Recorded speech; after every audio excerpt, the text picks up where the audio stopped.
You are listening to a Dynamicworksproductions podcast. This show is available on iTunes, Stitcher Radio Network, and many, many more podcast services around the world. You can find all our content, music, videos, books, podcasts, and more on our website, www.dynamicworksproductions.com. Have questions, comments, or concerns for us?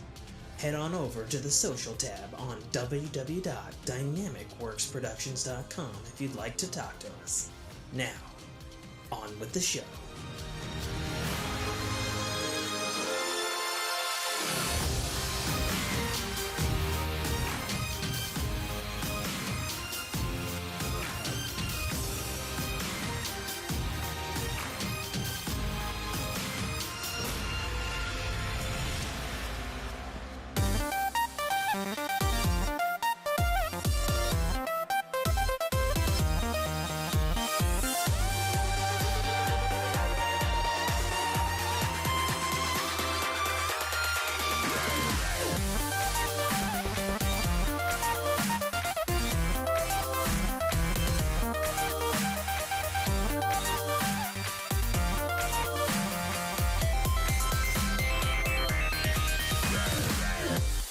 Welcome, ladies and gentlemen.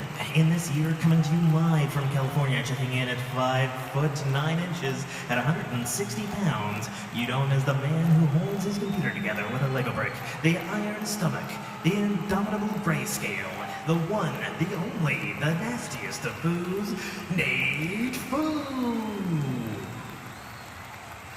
And in this year, coming at you, 5 foot 10, 210 pounds, live from Washington State, he's been called the Podfather.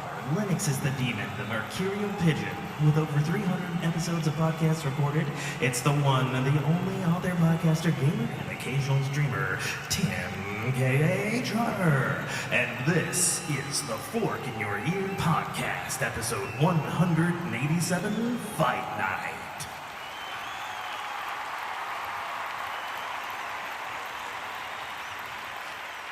All right, that's all the plan I had. What are we doing a show about? Stuff. Stuff. Yeah. You want to get the Yeah. I guess the albatross, the reason for the backgrounds and the opening. Sure, we might as well. Go right into entertainment, or Okay, yeah, sure. We'll just do real entertainment right off the rip. Let's go. as actually I kind of look at it, that wasn't very entertaining. So to those of you okay. who are I tuning was in, entertained. I was not. Okay. I was not entertained by the main event. And Okay. by the time this gets out, everyone will already know the results of this, so I don't feel like I have to spoil it for anyone. But if you didn't know, the Jake Paul-Mike Tyson fight on Netflix happened, in our case, last night. Mm-hmm. And, yeah, it happened. It sure did, Nate. So I've probably watched a few boxing matches and UFC fights and stuff in my day. And for what it was, like a throwback to, days of yore, I understand this stuff still happens and is broadcasted in such a way. But it felt like a nice throwback to the 90s in a way to me. And that was just kind of nice, I thought. I realized it was kind of ridiculous.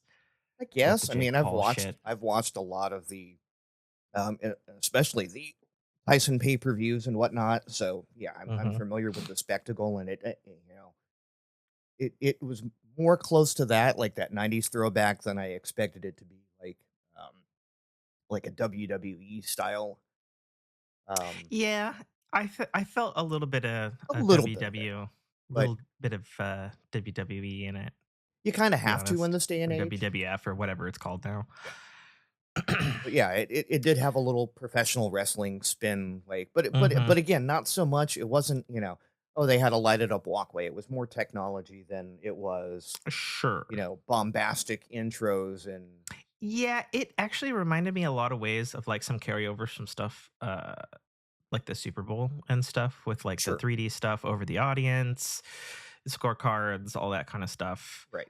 Um, obviously instant replays has been a thing forever and all that sort of stuff, and the commentary from professional boxing commentators to ex fighters, specifically the one who did actually win against Mike Tyson in his prime ages ago.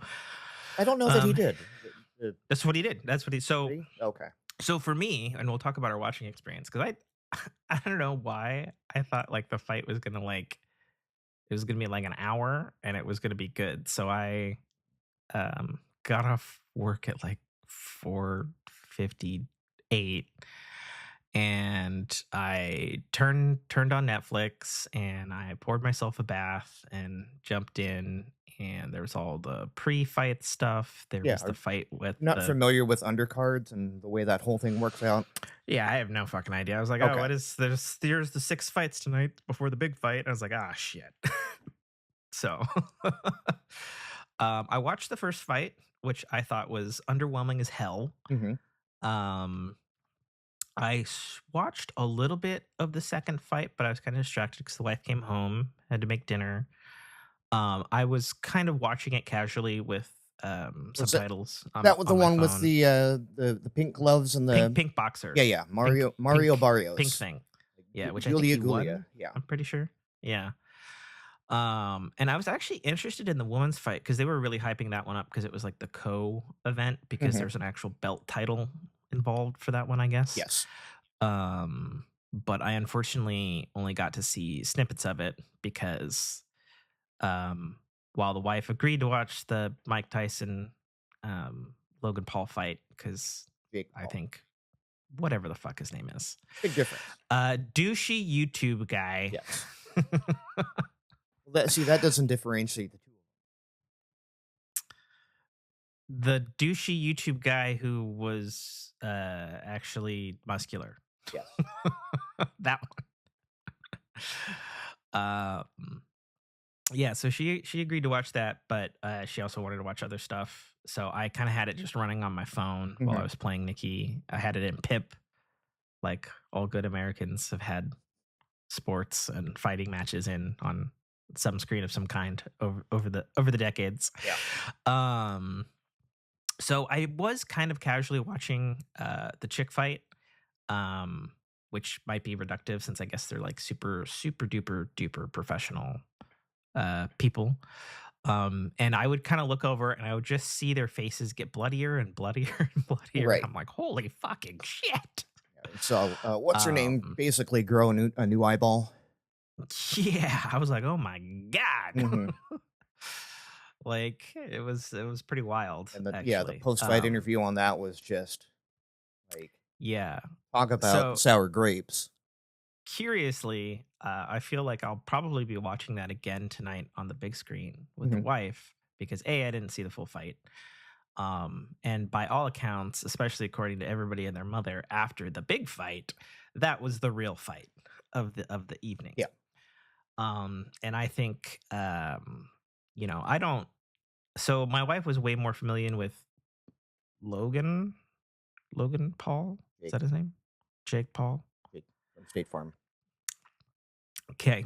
Well, my wife was more familiar with Jake from his YouTube days than I was. I don't know him other than he's like appears on Twitter and YouTube Shorts as like an asshole. Yeah.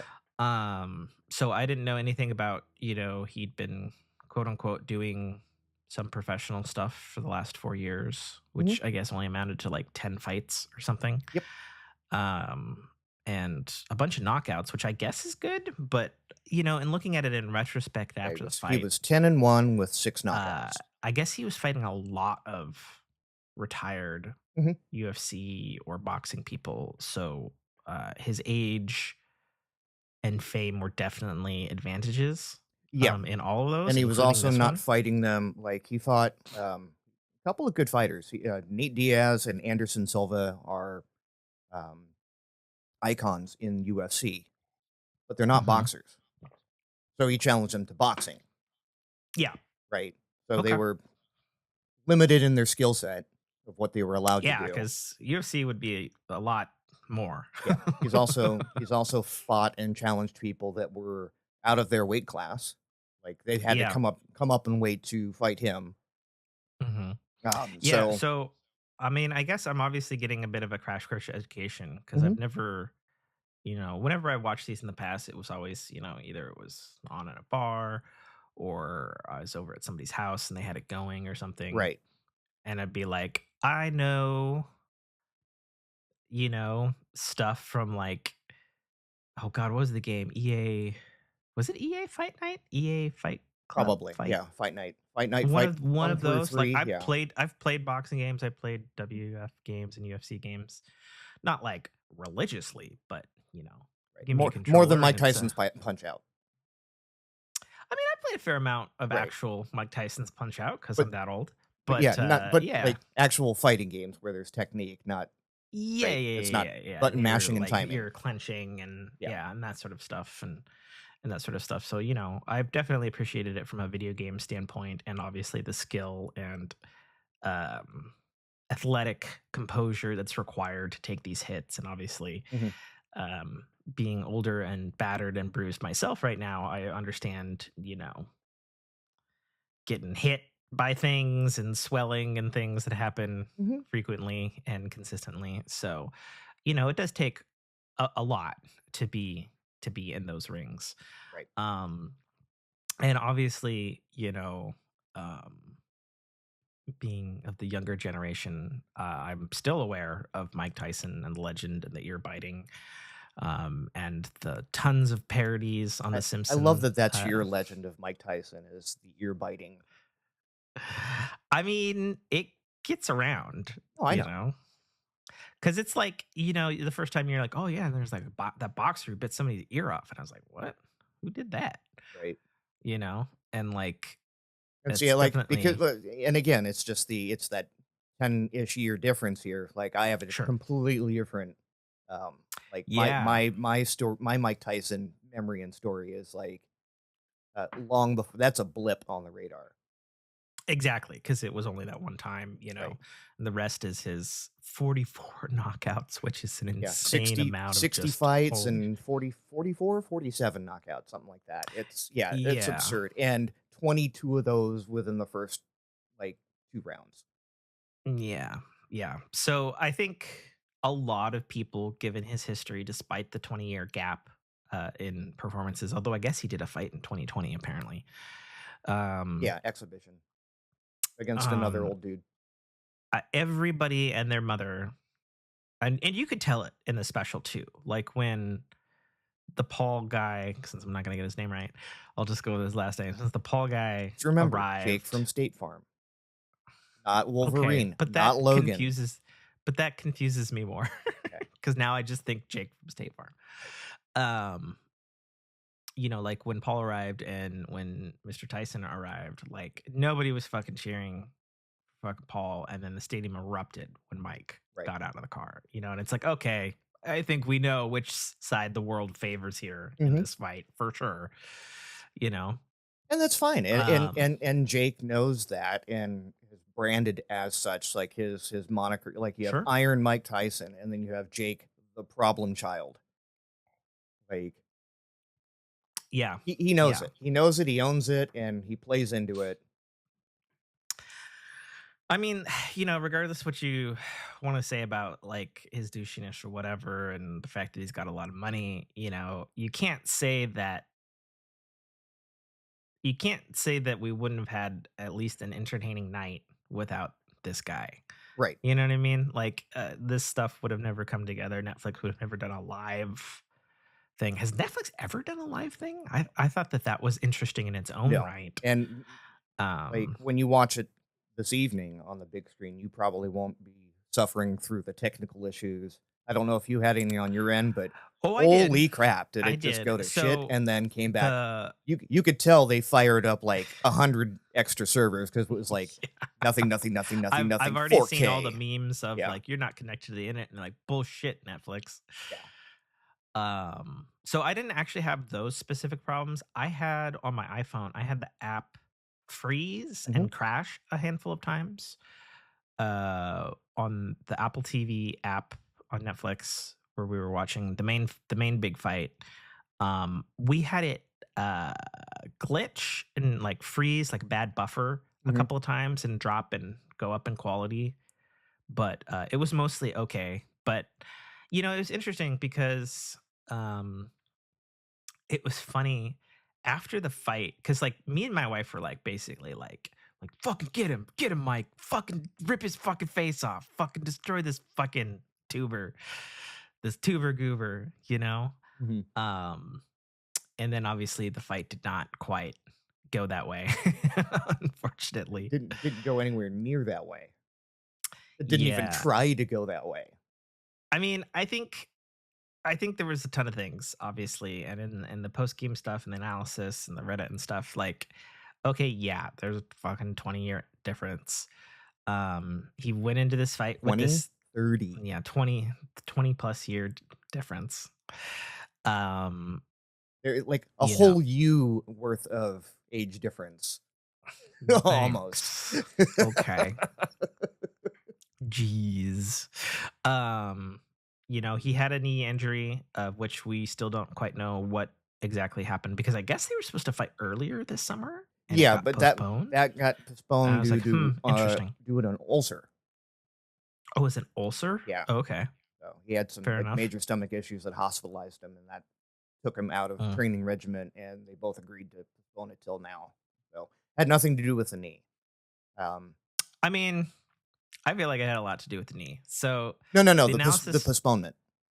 Oh, yes, the first postponement, yeah. But I think the fight definitely the knee cuz like what me and my wife saw was basically like he had really good form Mhm. and he was hitting very hard because like in the first round when he did hit Paul, there was definitely we all saw it that moment of Oh, we've seen the meme of and it was at that moment right. he knew he had made a mistake.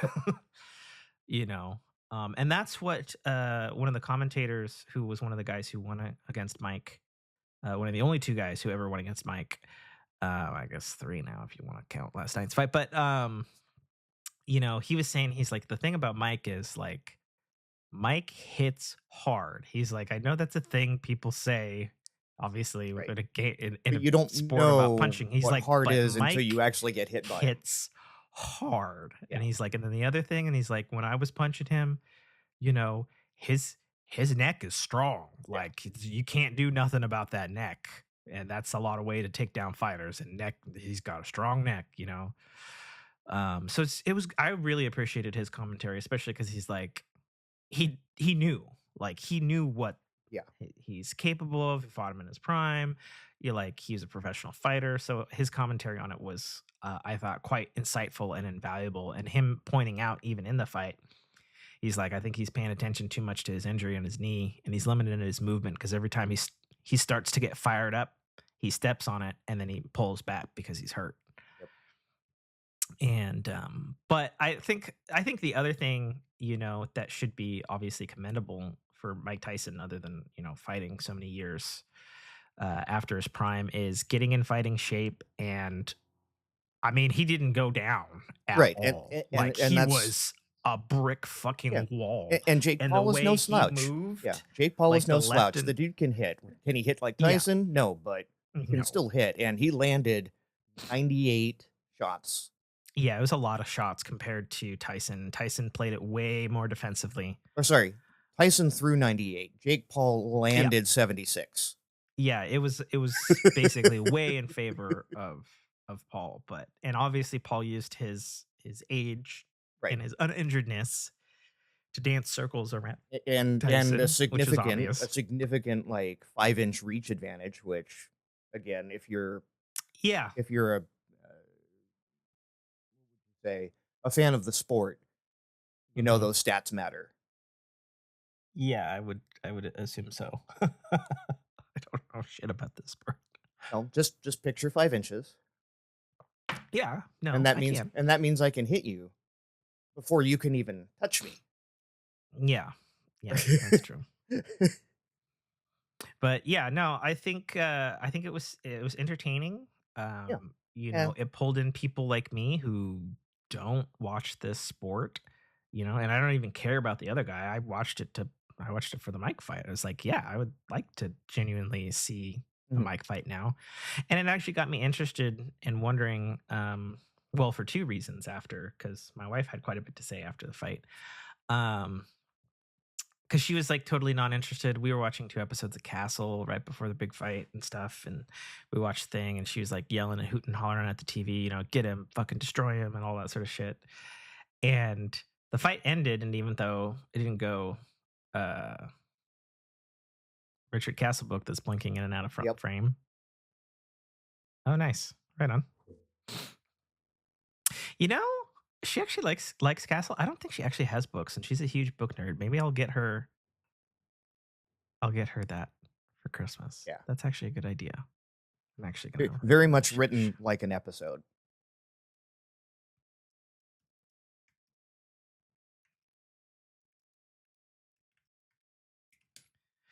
So, all right, making myself a little note, folks. Yep. Yeah, so you know, it's Jessica's bedtime at the fight because she works Saturdays, and she was just like, "Fuck, do I like boxing now? Do I need to watch more boxing? How do we watch more boxing, Tim?" And I was like, I don't fucking know. I assume it's around. Whole network for it. Well, at the very least, we'll probably go back. Like I said, we'll go back and we'll watch this chick fight because everybody was talking about how brutal it was. And I saw bits and pieces of it, and it indeed was just a drag out, insane fight. They left with matching stars. Yeah. Yeah, they both left speaking like Rocky at the end of the fight. Well, I mean, didn't help that the one was, you know, very, very Irish. And spoke. It was an Irish and an Italian, I believe, and it's like, oh damn. Puerto Rican. Was it Puerto Rican? Yeah. Okay, my bad. But yeah, so yeah, she was very Gaelic in her dialect, so that made it hard already. Yeah. But the thing that it got me interested in is, like, you know, I assume somewhere there's probably a way to watch these old Mike fights because they were showing clips during the Netflix thing, and I'm like, you know, they're all over YouTube. Yeah, I want to watch. Yeah, that's true. You could probably just go to YouTube. But I would think with the Legend, maybe there's like some kind of like remastered fight collection or something. You know, maybe I don't know. It's probably worth a Google at least.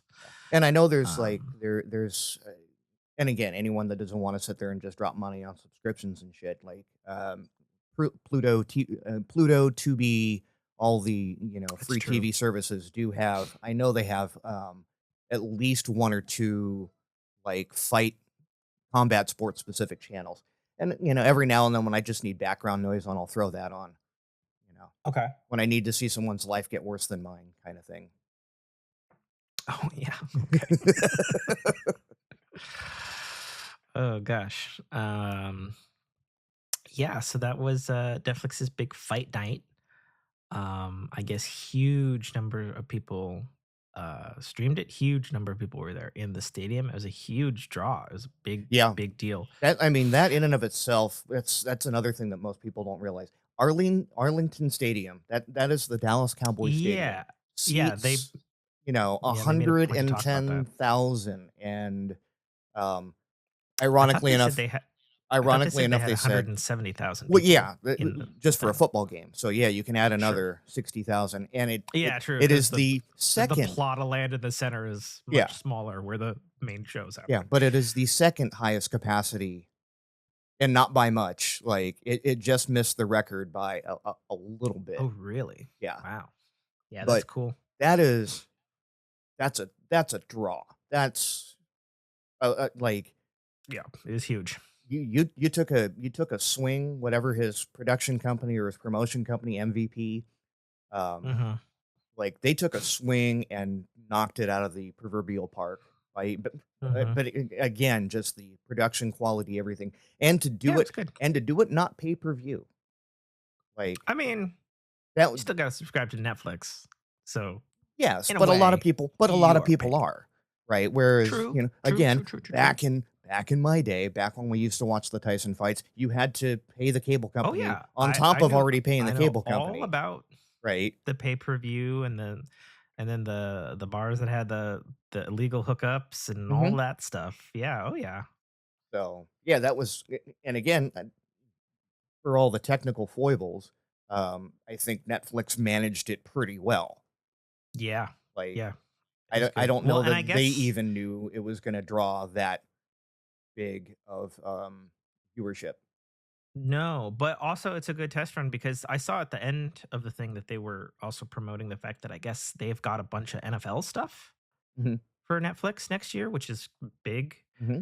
You know, I'm obviously not a football guy. I talk about it all the time, but you know, regardless, it's still a huge thing in America and it's a huge industry and it's a huge money draw. And it's interesting that Netflix, which correct me if I'm wrong, is probably the first. Well, no, YouTube had it, didn't they? YouTube had NFL last YouTube year, so I currently guess has it. YouTube did it first, but it's the first time it's Oh, not going to be at like major network stuff. So that's interesting. yeah. So yeah. So I haven't posted shit in entertainment. I've So been it's what's busy. funny. What's funny that you say that. Yeah. My wife and I are actually going to the uh, Cincinnati Bengals Los Angeles Chargers game tomorrow. Oh, okay. Right So on. That is baseball, football. Which one is that? football. It's the footy. Okay. No, Okay. that's The sorry. one It's with not the footy. I'm going to piss off. I'm going to piss off our yeah. overseas people. It is not the. It's American gridiron. Okay. Okay. Cool. Well, have fun with that. Yeah, I'll be in end zone seats. So if anyone is watching the game again, you're going to hear this after the fact, anyways. But yeah, if anyone was watching the game, you might have seen me over there going, "Hey, miss that kick or make the kick Oh or yeah. Yeah. do the play, make the score." Exactly. Yeah, I haven't posted anything in entertainment because I haven't really watched stuff. I've been busy. I haven't even really been playing stuff. I haven't been watching stuff. Hmm. I've mostly just been working and maybe reading some things on the phone during poop breaks. Yeah, yeah. Unfortunately, So, and I think I've had screen burnout because of, mm, obviously we're a week past it now, but it's we just had an election. Every oh yeah, screen was that's true. tuned into stuff, and it was just like we Mhm, were all watching it with, you know, obvious fervor for, whatever reason. mhm. Elections are important. So yeah, now that that's over, and then everything that's following that has just been uh more of the same, but inconsequential at this point. That I'm just Sure. like, I can turn the screens off for a while. Oh yeah, yeah, yeah, And yeah. and I think that's It's kind fine. of what's happened with me. It's like I don't want to be anywhere near a TV. I don't want to be anywhere near, Mm, even near social media. Um, mm, so yeah, like the only thing I've watched is, hey, Deadpool Wolverine is actually streaming for free on Disney Plus, and I think I've watched it twice now because uh-huh. it's fun freaking watch. Sure. Yeah, it's super enjoyable. And there's lots of stuff to watch on revisits Hmm. through the movie because there's so much stuff in the film. Yeah, I think apart from like a couple episodes of Castle, um, like some MasterChef Hmm. episodes, like some YouTube stuff, like I have not been. I can't think of any movie that I watched because I didn't watch any movies, didn't watch really any anime. It's really just been just kind of regular, boring Yeah, stuff. background Couple of noise. episodes of Simpsons in the background, yeah. Um, honestly, I would say, if anything, I've been listening more to podcasts because of my workload lately. Um, just a lot of good podcasts. I guess I'll name them since I don't normally talk about other podcasts on my podcast, but it's a thing other podcasters generally do. Tuned In with Jim Cummings, the Disney voice legend, is awesome because he Hmm. gets really big, high profile voice actors, and because they generally know each other, they always have like stories Right. and stuff, which is fantastic. He had Jennifer Hale on, who I didn't know holds the Guinness Book of World Records for most female voices in video games. Obviously, she's prolific. She's done everything, but most notably in the video game space, she's the female player character for the Mass Effect trilogy. Um, and yeah, she had interesting stuff. She really loves her crafts and stuff, and is interestingly way more bubbly than you would think, because she plays like tough, Right. fucking, just mean females typically. Like, that's kind of her wheelhouse. He had Steve Bloom on, who's also a voice acting legend, anime, space, Star Wars, video games and stuff like that. And there's like a lot of cool stuff there, especially because he, much like Jim, was never trained and basically just had to figure stuff out, you know. And had an interesting anecdote, because he's also one of the voice actors who's probably played Wolverine actually the most in video games and cartoons and stuff. Right. And I didn't know about Steve Blum that he's apparently a huge fucking nerd, like D&D, comics, like the whole thing. And he said he actually does a little bit of method acting when he voices Wolverine. And then Jim Cummings like, well, what do you mean? And then he's like, well, Hugh Jackman is definitely my Wolverine, and I was a huge fan of the character before I ever voiced him in animation, which was shortly after that movie, and X-Men blew up in popularity. He's like, but I got a prop replica of the Wolverine claws, Right. made out of stainless steel or whatever, but they were defective. And so when you put them in your hand, they actually like bite into your knuckles. And I thought, ooh, I'm going to use that. And he's like, so every Wolverine session, I have this defective metal claw, and you grip it harder and it bites into your skin. And I use that to play Wolverine. And I was like, oh, Okay. that's actually, all right, that's pretty good. I can, that's, you're a great voice actor to begin with. Like, he's got a wonderful voice, but, like that's so cool. And also that's nerdy commitment at to the same bit. time. Yeah, it was very good. So listening to that and lots of Michael Rosenbaum podcast. That's of course Lex Luthor, right? Correct. Yeah. That is Lex Luthor. God, I can't even think of who he had on. I listened to like two or three episodes of it. Can't even think. Oh, he had Simon Pegg on. That was a good one. Pegg. Yeah, that's what I said. Simon Pegg. Sounded like an eh. Peg. Sorry.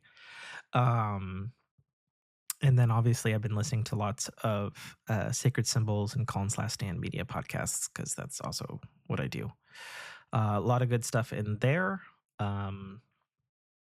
One of which I guess I'll just bring up now, even though it's technically video game news, but I just thought it was a very interesting anecdote, because Death Stranding released on Xbox out of fucking nowhere with no fanfare, not even a fucking brief that, oh, hey, it's out. Right. There's like showed a up Twitter post. Yeah. It was a Twitter post, and it was suddenly in the Microsoft Store. But the anecdote that I'll recite here in our entertainment was Colin Moriarty of Collins Last Stand. He pointed out, he's like, I've been in video games journalism a long time. It is not a fucking coincidence that 5 years to the fucking day that the PS4 version of Death Stranding came out, that this is now on Xbox. Right. He's like, you can bet your ass that was a timed exclusivity window, and that was the day the thing went out, because how else would it have been ready? And then also, in addition to that, it was discovered around the same time that Kojima Productions had also purchased the Death Stranding IP back from Sony a few weeks before, actually. So that's very almost interesting. Like they knew something. Yeah. It's very interesting. My wish for that, since I am, and it is actually one of the few things that I get to play a little bit because it's on my phone now, was Death Stranding. So now that he owns the game and the whole franchise and all the stuff, and is no longer bound by Sony contracts, if you could get a cross save between the iOS, PC, Mac, PlayStation, and Xbox versions, that would be pretty dope. Right. Because That'd be great. since I own it on a couple platforms, that'd be dope. Just saying. Considering one of our other, beloved franchises finally bit the bullet and did it, Mr. Hello Well, Games. kind of. We'll Kind get of. we'll Right, get into that. right. But I mean, games. Or are we just the moving to games? Are we the not even free spinning the friggin- ring? I don't know. Do you today? have anything else in entertainment? Because again, like you said, I didn't haven't post really anything. watched anything. I can't think of anything. Yeah. The only other thing that I could think of that I know about is Nintendo had another fucking Nintendo Direct on like a Tuesday at 4 That's not p.m. or some entertainment. bullshit. Yeah. Well, yes, it is. Because the Direct was about Donkey Kong Country added to Nintendo Land in Japan and then coming soon to the LA version. Okay. I guess that is entertainment. More entertainment than that. Yeah. Nate. Gotta admit, Donkey Kong Country looks kind of cool. Not gonna lie. Mhm. There's, of course, banana smoothies and drum games and barrels. The funniest bit, though, which is already a meme online, though, anybody who played the Donkey Kong Country games knows that one of the things in those 2D side-scroller platforming games was you'd collect the letters in a level that spell out Kong, and it's like one of the things you do. And Shigeru Miyamoto, the old legend himself, who also just celebrated his like 48th year working at Nintendo or something insane like that, said on this stream, he's like, here's the letter K. And everybody's memeing that. It was funny. I was like, okay. And you can find the Kong letters scattered about the park, and I guess you get some sort of prize or something. Sure. You can find them all, which, is par for the course in these types of Disneyland, Universal Studios thing, or even that Great Lodge thing you Great did. Wolf, yeah. And you're the Great Wolf, and you had your daughter, and she was running around and kept running back and forth between the floors and stuff. It's par for the course. So that's opening in Japan soon, with the LA version to follow shortly thereafter. Although, not having been to the LA one myself, I think the question on everybody's mind is, well, the Nintendo Land in Universal Studios LA is already smaller. Where the fuck are they going to put Donkey Kong Country? Right. Knock out City Walk. I don't know. Yeah, and I don't even know what the land situation is around Universal, other than like if they got rid of the if they got rid of the back lot, I would be pissed and sad, but I don't know that there's much use for it anymore, other than to us old fogies that still want to go, hang out in Hill Valley. Sure. Yeah, I mean, we'll see. Obviously, I mean, they got to put it somewhere. Right. Yeah, so that's a thing. No release date, obviously, or build date for the American one, but you can bet your dollars to donuts it's coming. So, yeah, that's all I got for entertainment. We'll do the hokey thing of spinning the ring, but we're just gonna move to gaming.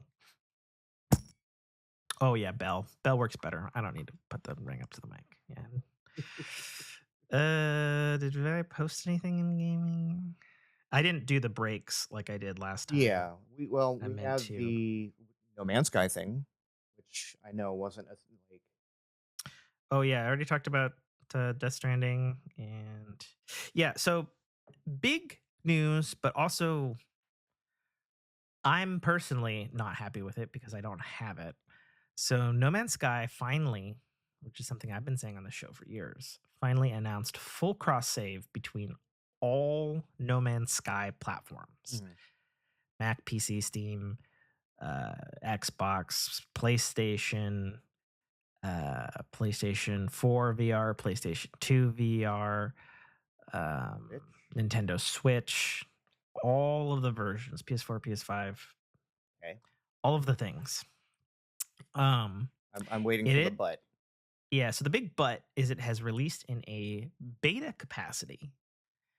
Not because it doesn't work. It 100%, according to people who actually have it, works great.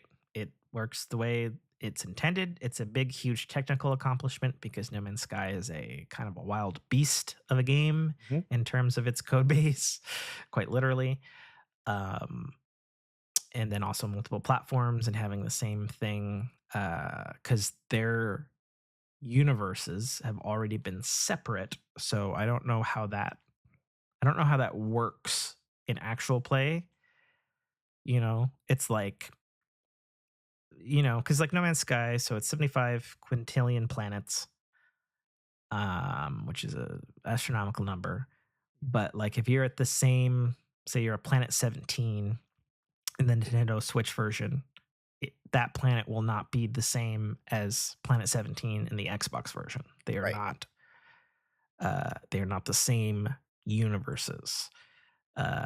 You literally have a multiverse situation. Yeah, PlayStation and Xbox, I believe, shared a universe when the Xbox version came out, and then I can't remember whether it's PC's isolated in its own universe or Steam is isolated in its own universe. I don't remember. So I don't know how that works in practice with a game that can support, God, what can they support? Like 36 players simultaneously, I think. Something like that. It's a high number. Yeah. It's not a small number. With the exception of Switch, which does not have that feature. So basically they have an account linking situation now on their website, which I did and was easy and flawless. Worked really smoothly. And then you have to manually go log into your No Man's Sky on your respective platforms. And there's a big old cross save button below your saves. And then you hit it and it goes, "Thanks for joining the cross save beta. You have joined the wait list. We will let you know when the servers are not full." And I'm like, not full? And so it's been out like a week and a half now. There's been updates across the board to the games, and I've, despite having not played a ton of games lately, I did log into all my No Man's Skies games, hit the button to see if it was working, and it's not for me. So I will let you know when that's actually working. God damn it. Yeah. And then the other thing with No Man's Sky, which is kind of a big deal because there's no console games that do this now.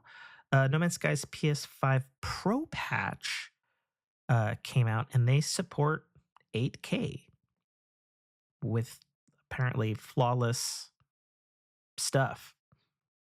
And there was a whole interesting Digital Foundry thing on it because obviously not a lot of people have 8K, especially on a console. Right. It'd be more common to be, okay, well, if you have a high-end gaming PC, you might have like a studio reference monitor or something crazy like that.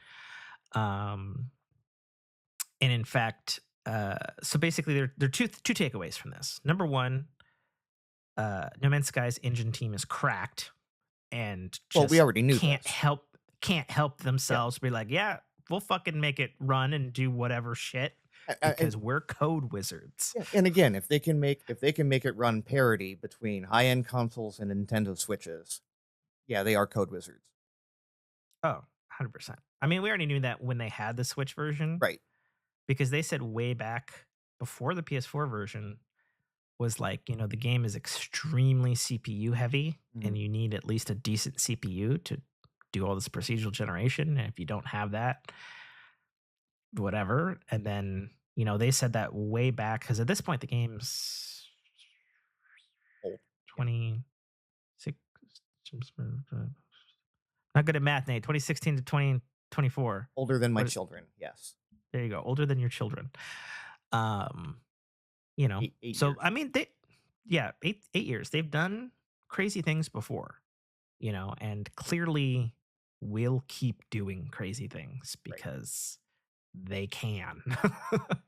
I follow actually one of the is actually the lead engine architect underneath Sean Murray on Twitter, who in the last year, Mark Gratis, he's really cool because he's been posting lots of behind the scenes stuff of like, how this does and this sort of thing, or a particular bug that's nasty. And he's like, that's my bad. I pressed the wrong key. Like he's really cool. And he also has like this cool archival footage because he used to work at EA with Sean, and one of the first games he made was Harry Potter and the Order of the Phoenix on like the PS3. Okay. And so he had written some code that like I guess had some game streaming tech and was like very impressive for the day. So he has all these like cool debug videos and like why he did this and why he did that, and like it's very cool, very nerdy. But I enjoy that because, as many people know, since the launch of No Man's Sky, they were very vocal and then they went real quiet. And then they pretty much only say stuff when they got stuff to show, Right. Which is totally understandable given the PR nightmare that they had. Mhm. So it's nice to see that at least other people of the team members are A, opening up, and B, not being told by management, hey, don't talk about the bug that made Right. such and so's planet green when it was supposed to have been blue. And you know, it's stuff one like of that. those things that once you've completed your redemption arc, then you can Yeah. be a little more transparent. And as we've said also for years now at this point, if your game can No Man's Sky, like you've completed your redemption arc Right. and still haven't charged for any new update or expansion, and they just keep giving. They can rest now. Right. And then every time they're like, much like the theme of our podcast today, they didn't hear no bell. Right. Like they just keep fucking going. No, it's a big deal because on paper, sure, a lot of video game consoles can technically push 8K if that's all they're doing. Famously, because I have it on the fucking box to my right, the PS5, the original one, had an 8K fucking stamp on it. They got their asses sued off of it, which I found hilarious because if you look at any of the unboxings for the PS5 Pro, it sure as shit does not say 8K on it no more. But nevertheless, ironically, I guess, No Man's Sky is pushing 8K, but at full fidelity. Nice. And it's like, I've If seen anyone was going to do it, it's gonna be them though. At this point, That's true. Just because they can, so it's kind of a big deal because to gaming knowledge on console, mind you, obviously, probably Crysis was running at 8K back in the day if you had the rig. This would be the first console game to achieve 8K without some crazy loss. Right. Which is remarkable. I saw a screenshot in comparison between regular PS5 and the PS5 Pro, and they were just doing like the draw distance of like foliage, which depending on the planet in No Man's Sky can be kind of insane. And it's just like, god damn, the 8K version does look indeed a lot better and higher fidelity and all that sort of shit. Those guys are wild, man. Never doubt them. That's all I'd say. Never doubt them again.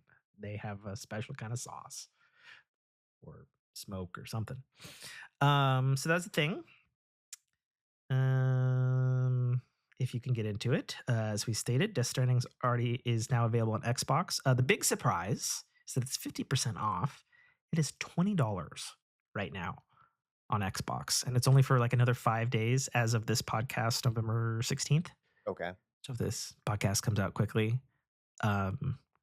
it's sure as shit worth $20. It's also worth full price. So go get it. It is only available on Series S and X. It is not available on older Xbox consoles, which shouldn't be surprising at this point. But and not available on PC, I'm assuming.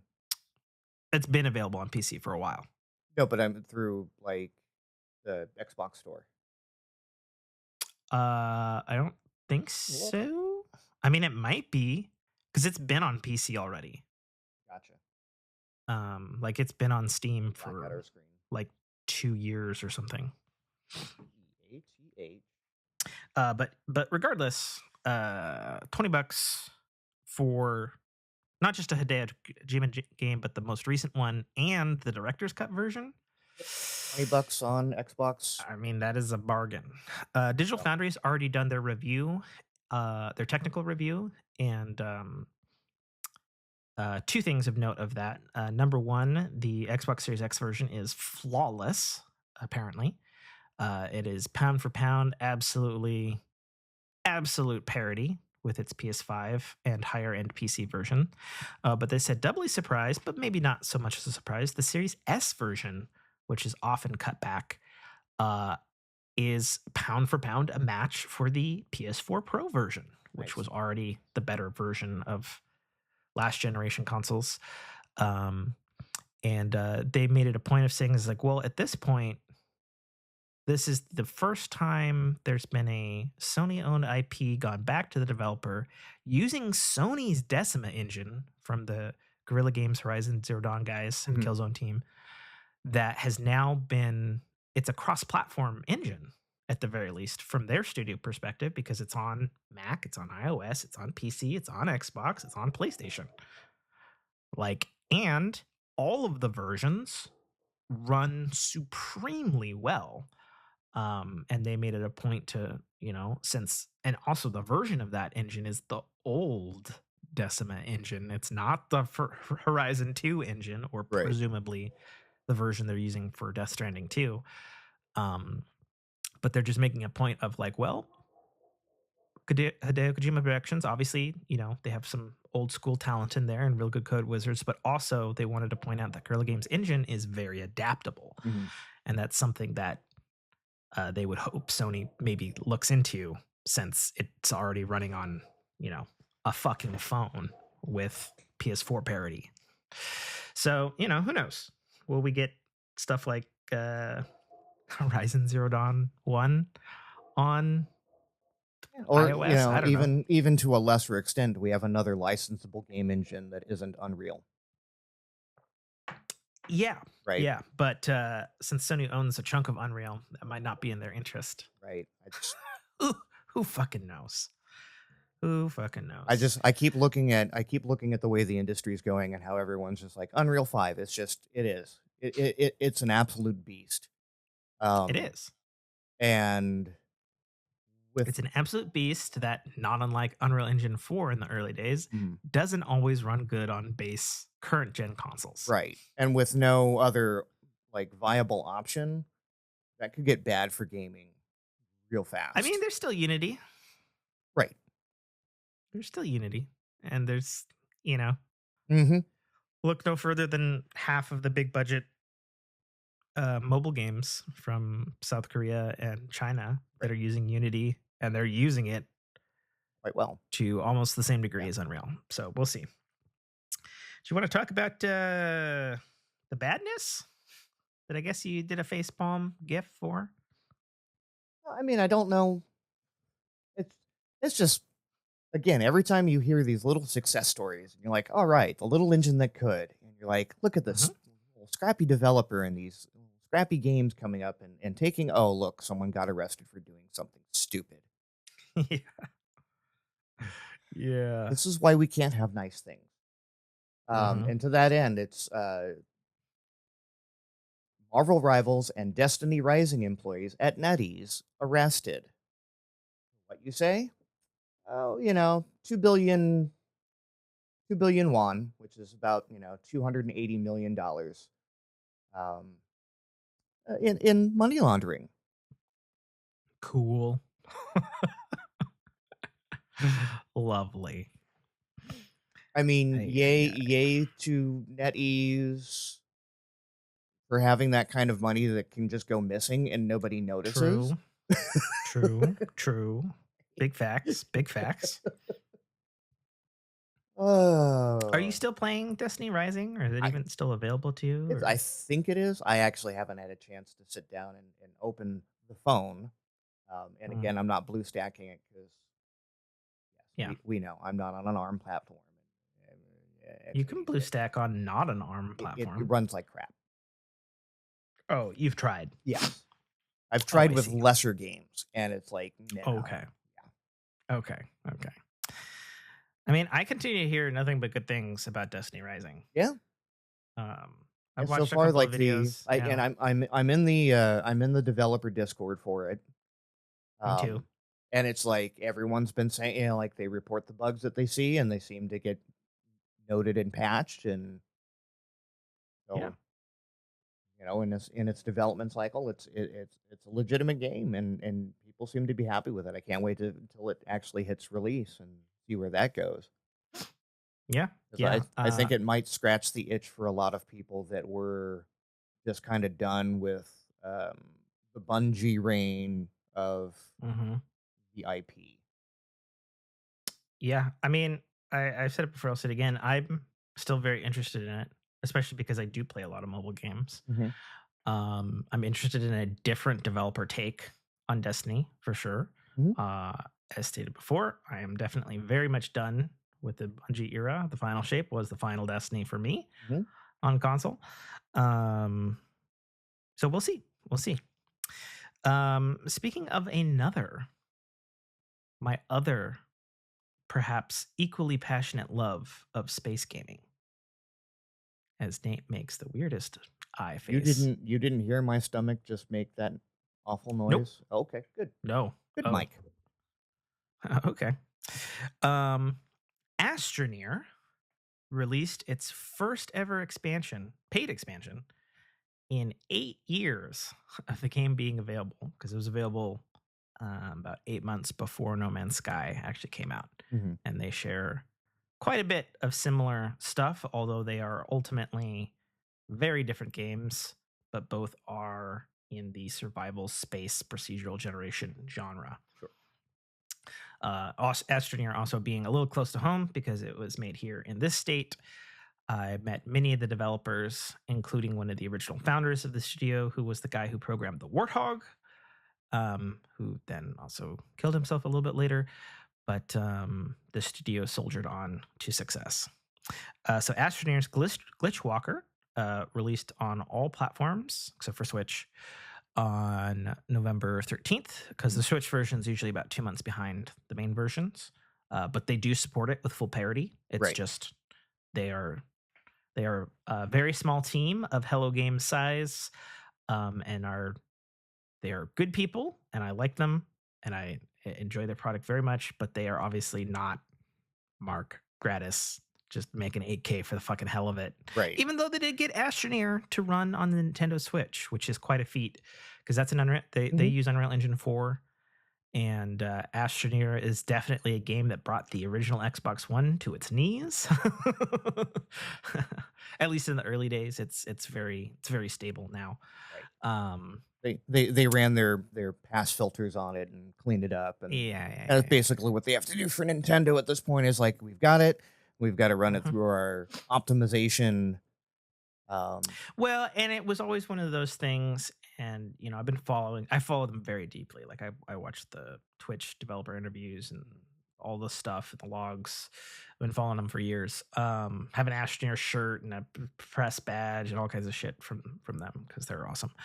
I think I might have even, when they were looking for a writer, I think I might have even wrote something and sent it to them. Obviously, nothing happened with that. But if a I do love Catarl ever Astroneer. shows up in the game, you know where it came from. Damn. I like that reference. It's true. But anyway, so I have a couple of things to say about Glitch Walkers. Number one, I am playing it, but I am also not playing it. And I'll tell you why. So I booted up Astroneer, and I probably haven't actually played, really actually played Astroneer in probably about a year and a half. Okay. I make sure it's updated. Right. You check in with it every now and then. Yeah. I poke my head into the game, make sure my save is still working with the latest patch, and then I kind of mosey on.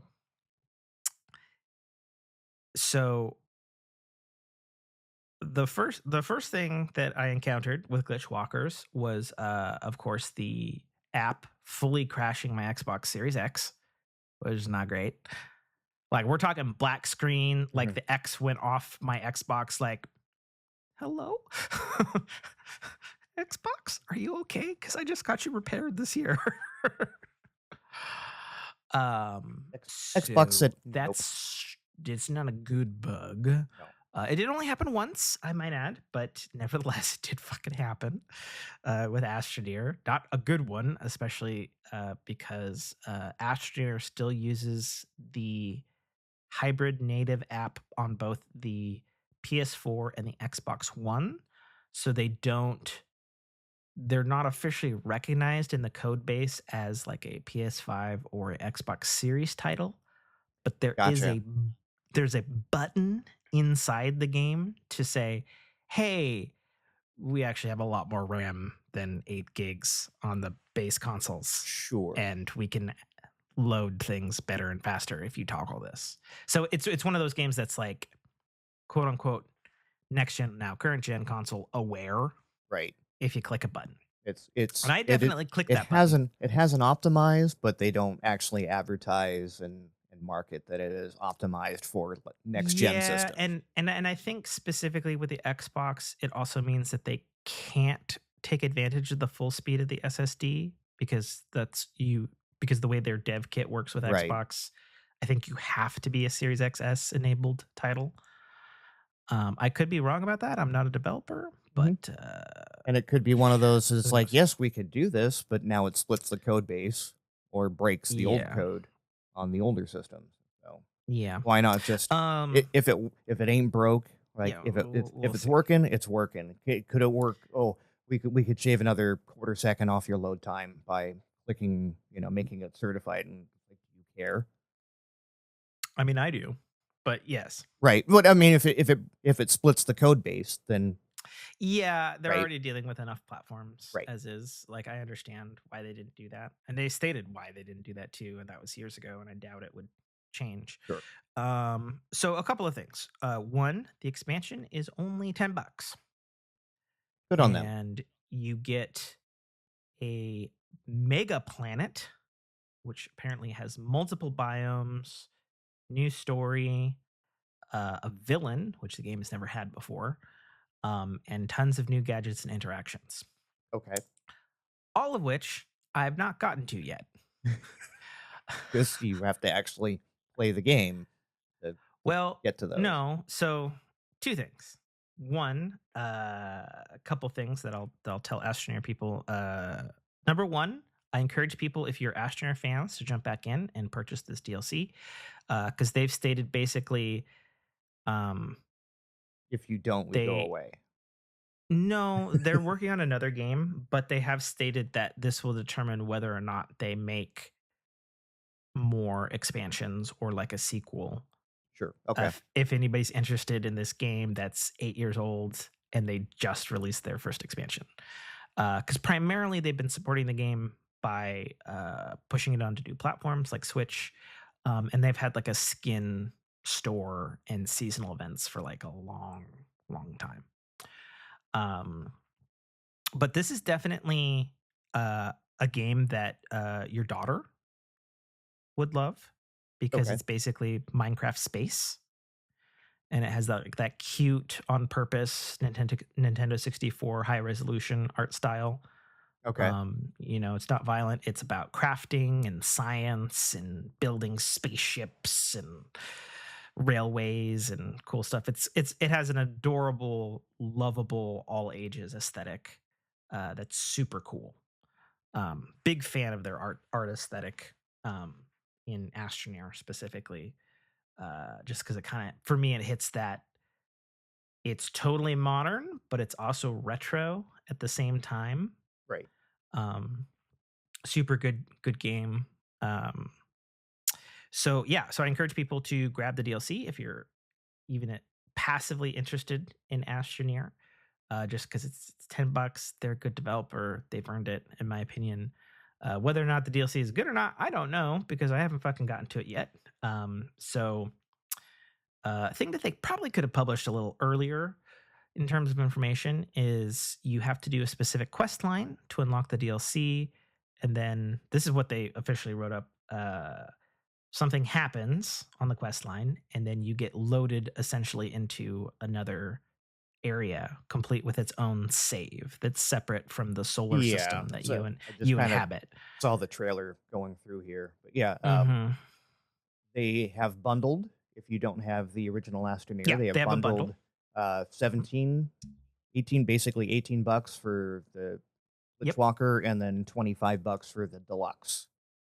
Yeah, So which yeah, is totally worth it. if you have none of the content, $25 gets you the deluxe version. Yeah, and I'll also say because um, I own the game on every platform. Mhm. Obviously, if you have a beefy PC, that's pretty much most people's preferred way to play. Mhm. But it runs fantastic on Xbox. It was originally an exclusive Xbox game, so of course they have probably the best code base there. Runs great on PlayStation, and actually it does really run quite well on Switch. I won't say perfect. It has excruciatingly long load times, but after that, you're fine. Right. And surprisingly, has really good. It really does catch up well with the procedural generation, which on this game, in some respects, compared to No Man's Sky, could actually be a little heavier because they have real time physics based terrain deformation, which is kind of one of the big highlights where you can just like dig a hole. And we're talking like red faction geomod times infinity times level of Right. stuff. It's awesome. It's That's fantastic. like It feels I'm looking at great. the minimum and recommended specs on this thing, and it's like usually when you have something that's like, we need 8 gig of RAM and Hmm. just a non-mobile GPU, and you're like, oh, okay, but what Hmm. does it need for the processor? Quad core, 3+ gigahertz, Hmm. like Oh minimum. yeah. Oh yeah. It's like Yeah. you don't need anything fancy, just a, Hmm.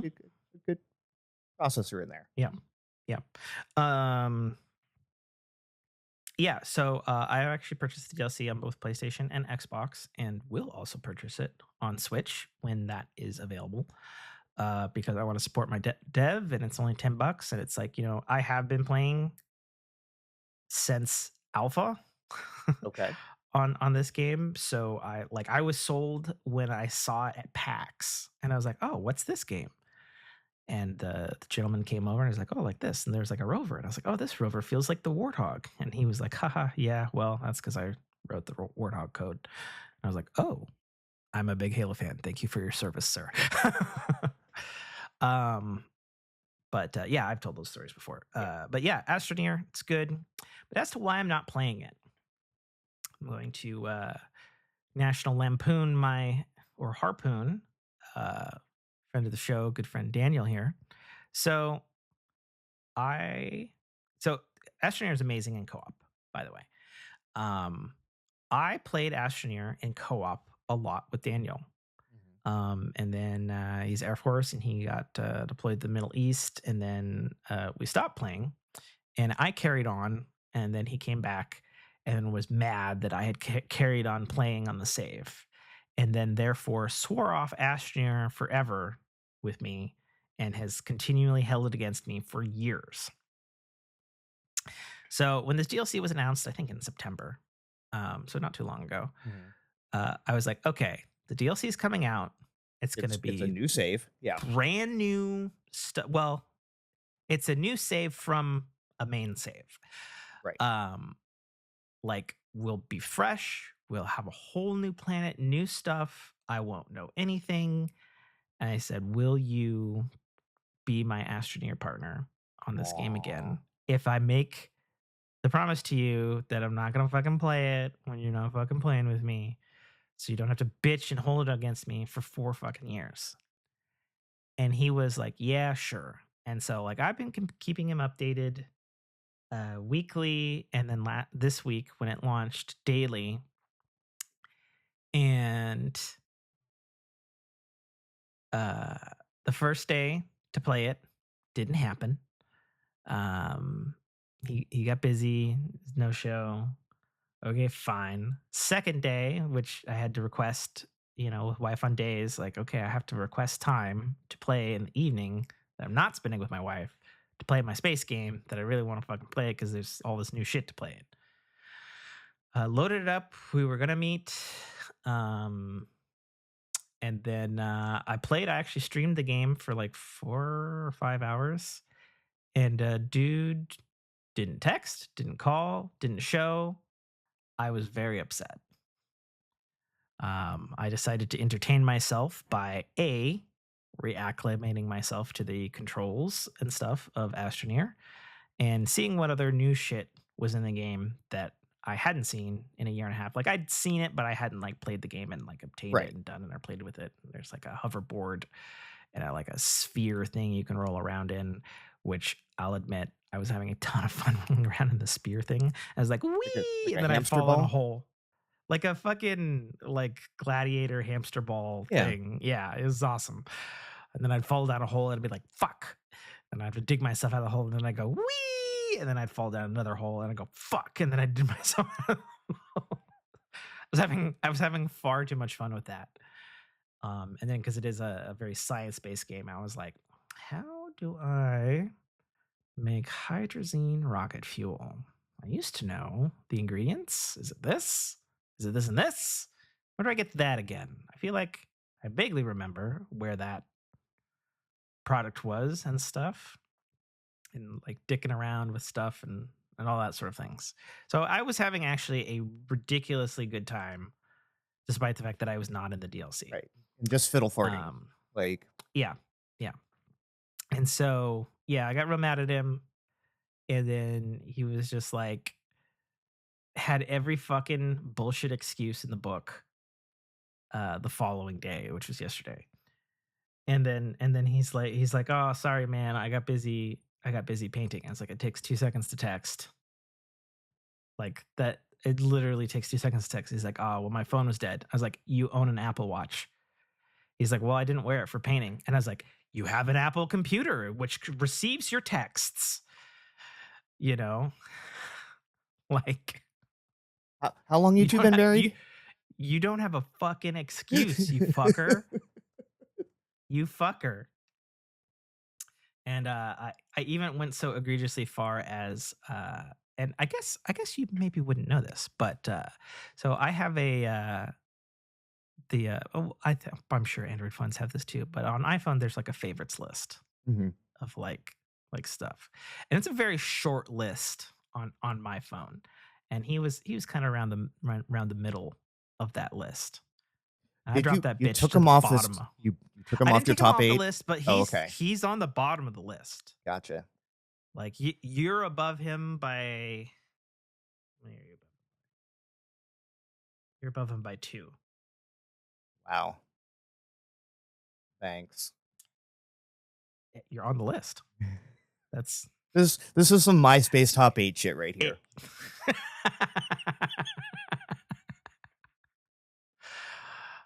God, that is an old reference that hit me. That hit me like a fucking Mike Tyson punch right there. Yeah, holy shit. Jesus.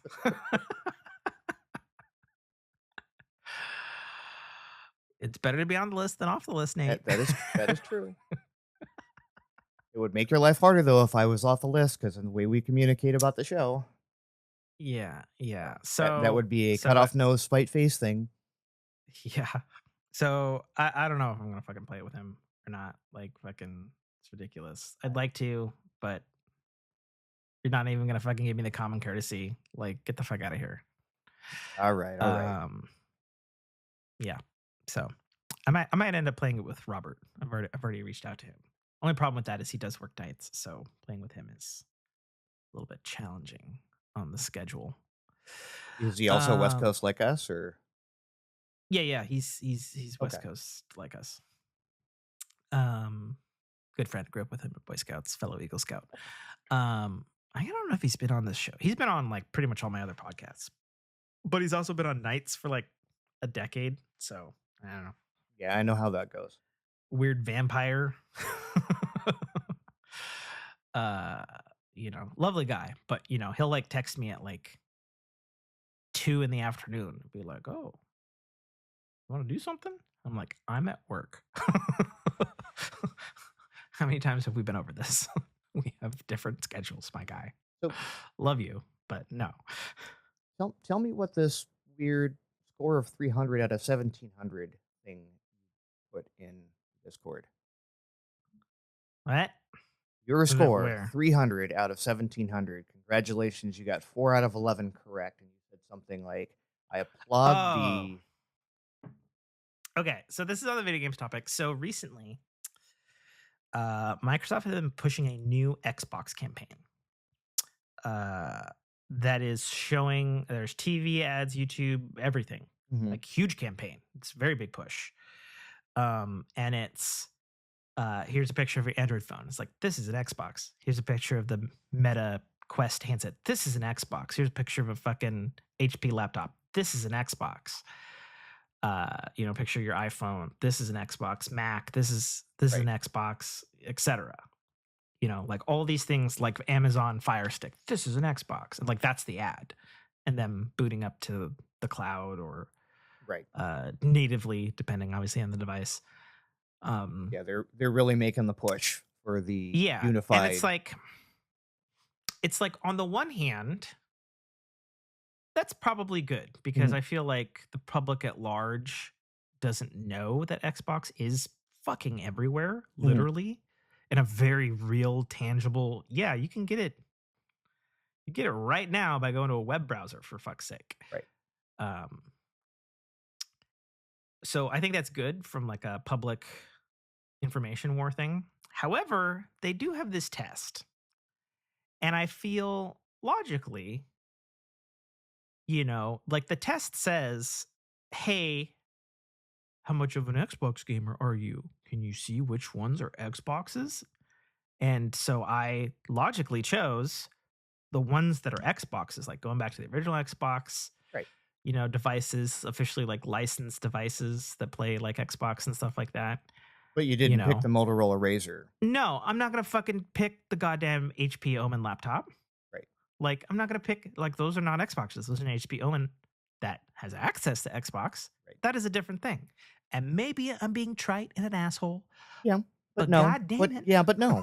Like, and this is So I say, yeah, the thing, and being I'm Team Green, in yeah, me most of too. these, it's like it's not the same Microsoft. I get what you're trying to do, and you're trying to distance yourself away from hardware, and or at least put that off on other people like HP or whatever Mm-hmm. to actually make the Mm-hmm. hardware. But you're selling the cloud service, you're selling the streaming service, and you're actually Sure. being disingenuous, just disingenuous with the article or the Yeah. advertisement.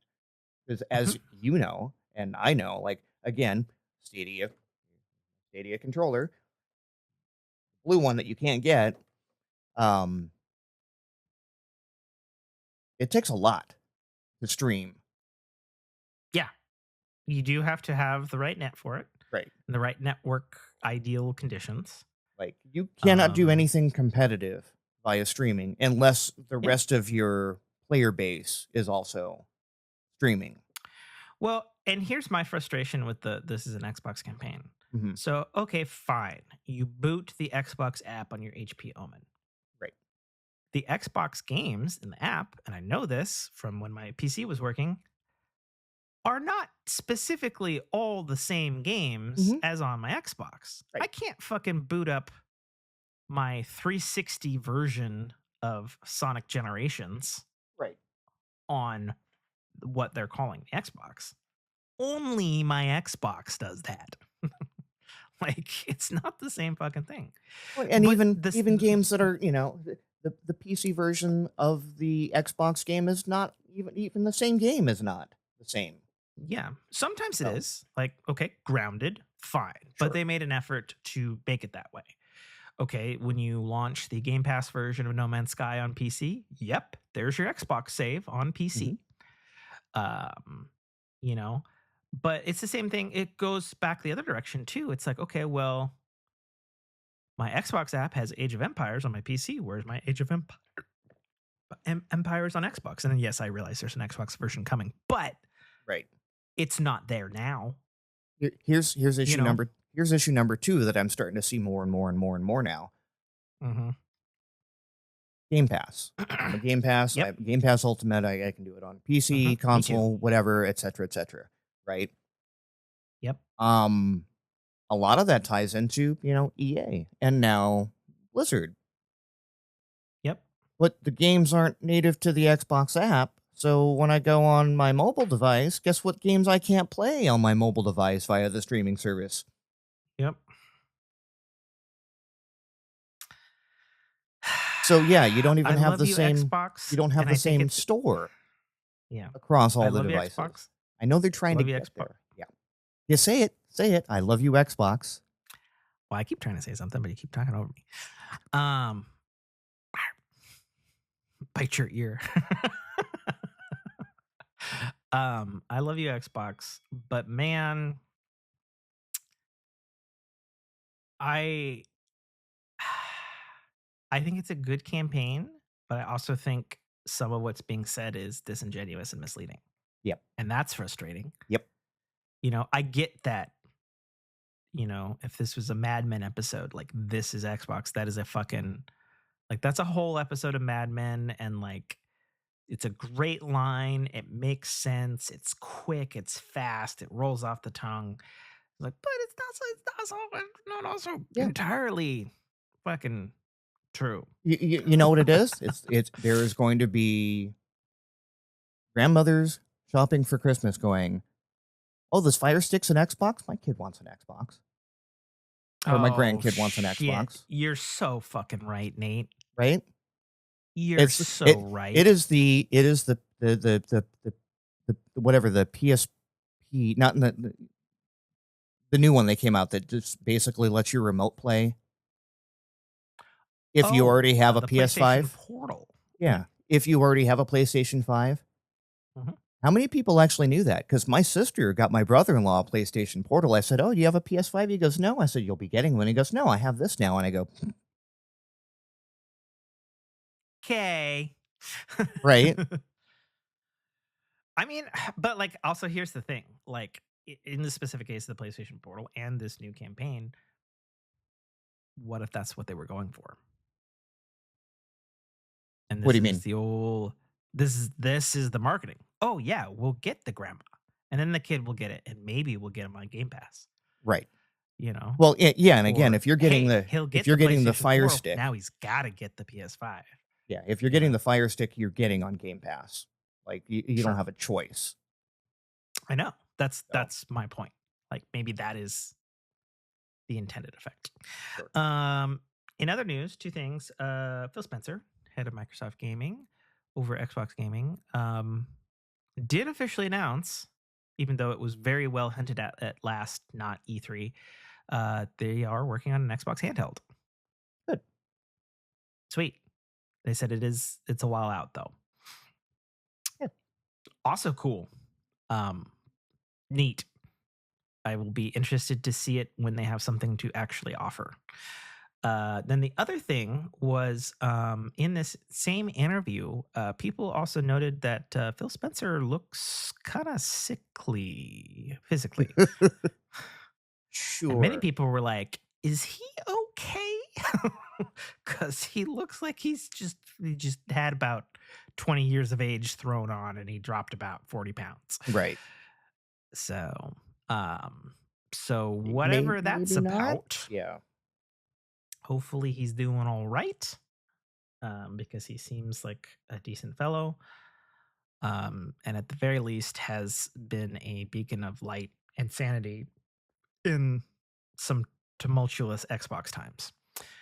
And then I saw something from what is it? The Post, the Guardian. What does he write for? Washington Post? Oh God, why can't I think of his name? There's a gamer guy. He writes video game journalism for the Washington Post. He's also a routine guest member on Last Stand podcast. Why can't I think of his name? Not Tassie, right? No, not Andrew Tassie. Oh. Paul Tassie, whichever. I know there's a Paul Tassie and there's an Andrew Tassie. Yeah. I don't know if they're related. Why can't I think of his name? Fuck. I don't know. I can't think of his name. People are yelling at me, I'm sure, already. He stated, because he's fought cancer. And he's like, speaking as a professional game journalist, when you're dealing with health stuff, it can hit you quick. He's like, whatever he's Sure. going through, I wish him my best. Yeah. And I was like, that's fair. That's the right thing to say. That's good. All you can do. And Um, again, age finds you fast. yeah, Yeah, I'm yes, it does. looking at a picture from the interview. Yeah, he does not look like his shiny happy self. Mm-mm. So Yeah. either they're dolling him up for the stage or something wrong. I don't know. I mean, not to be like offensive, but like I've always kind of seen him. He's always seems kind of a little doughy. Right. And this looks like either he's got a health thing or he's just spent the last month going vegan or something. You know what I mean? Like, okay, what happened? Um, then yeah. So then I guess any games we've been playing because I have a couple that and I have one that will perhaps shock our audience. Oh, you don't say. Yeah. I don't have anything really new that I've been playing other, again, this has just been one of those I've been putting devices down. Mm. Like, so yeah, I'm looking forward to what is today. Today's the 16th. 3 Yep. days. 3 days my Microsoft Flight Simulator update. The new version Ooh. comes out and I am looking forward to that one. Does it hit console and PC simultaneously, or is it PC first? Like it was the last time. I I don't know. You looking forward to that 360 gig install? Sure. Yeah. Yeah, with your fast internet. Mhm. Okay. Um, I've mostly been playing Nikkei on my phone. Okay. I played a tiny bit of Pokemon Go just the other day. Um, I've still been doing a lot of Vampire Survivors, which I talked about last show, didn't I? I Pretty think sure. so. Yeah. Yeah, playing the Castlevania DLC. Also playing it on Xbox. Also wish that game had cross save. So playing it on phone, playing it on Xbox. I'm getting good at the game, and that's fun. Um, like I said, I played a good couple hours of Death Stranding last night in bed. Um, it's still a magical experience that is running on my fucking phone. And it's just uncompromised. Like it's the fucking same experience I remember playing on my PS4 and my PS5. And my phone doesn't get hot playing it. Like I don't understand. Like They did something right. yeah, it's looks phenomenal, runs phenomenal. Still playing with my Bluetooth PS5 controller, all the bells and whistles of the DualSense in the game. Very nice, good experience. Um, like I said, did play some Astroneer. Was having some good time with that. I'm looking forward to hopefully getting to that. Whether or not I get to the DLC or whatever, I don't know. Um, Now the big wild card. So this came out of the fucking blue for me, and I feel historically, if you were to ask past Tim about this game, I would shit on it and call you a dweeb for trying to play a game made by Riot Games. Okay. So, as many know, I play with my PlayStation boys typically on Tuesdays. Typically stream it. Mhm. Sometimes Saturday nights at Kurt's schedule. And we were playing Borderlands 3, and then out of the blue, like we were getting on, and I was thinking we were gonna play Borderlands, and they're like, "Hey, we're playing Valorant." I was like, "The fuck? Why? Yeah. Why? Why?" And then they're like, "Well, it's free," and I was like, Fine. Yeah. "Fine." I made And you then play the after finals. You can make me play Valorant. fucking 45 minutes of the most frustrating account creation I've ever experienced on console, um, which also may have been hindered by the fact that I probably did have an old Riot account because I mean, not like religiously, but I did try to play League of Mhm. Legends and see what the fucking fuss was about. Um, for me, Smite is the superior League of Legends, just because of the aspect ratio. Um, yeah, so downloaded Valorant, which, despite having only a handful of characters and 11 maps, is 33 gigs on console. Like, why? I don't understand. And it's Unreal Actually, Engine not that 4, so bad, but yeah. that's kind of bad. Put this in perspective. The finals has more, and it's like 16 gigs or something. Okay. And I'm like, finals got a lot more going on in the art department than Valorant. So here's my experience with Valorant. Just running through kind of blow by blow. Okay, tutorial.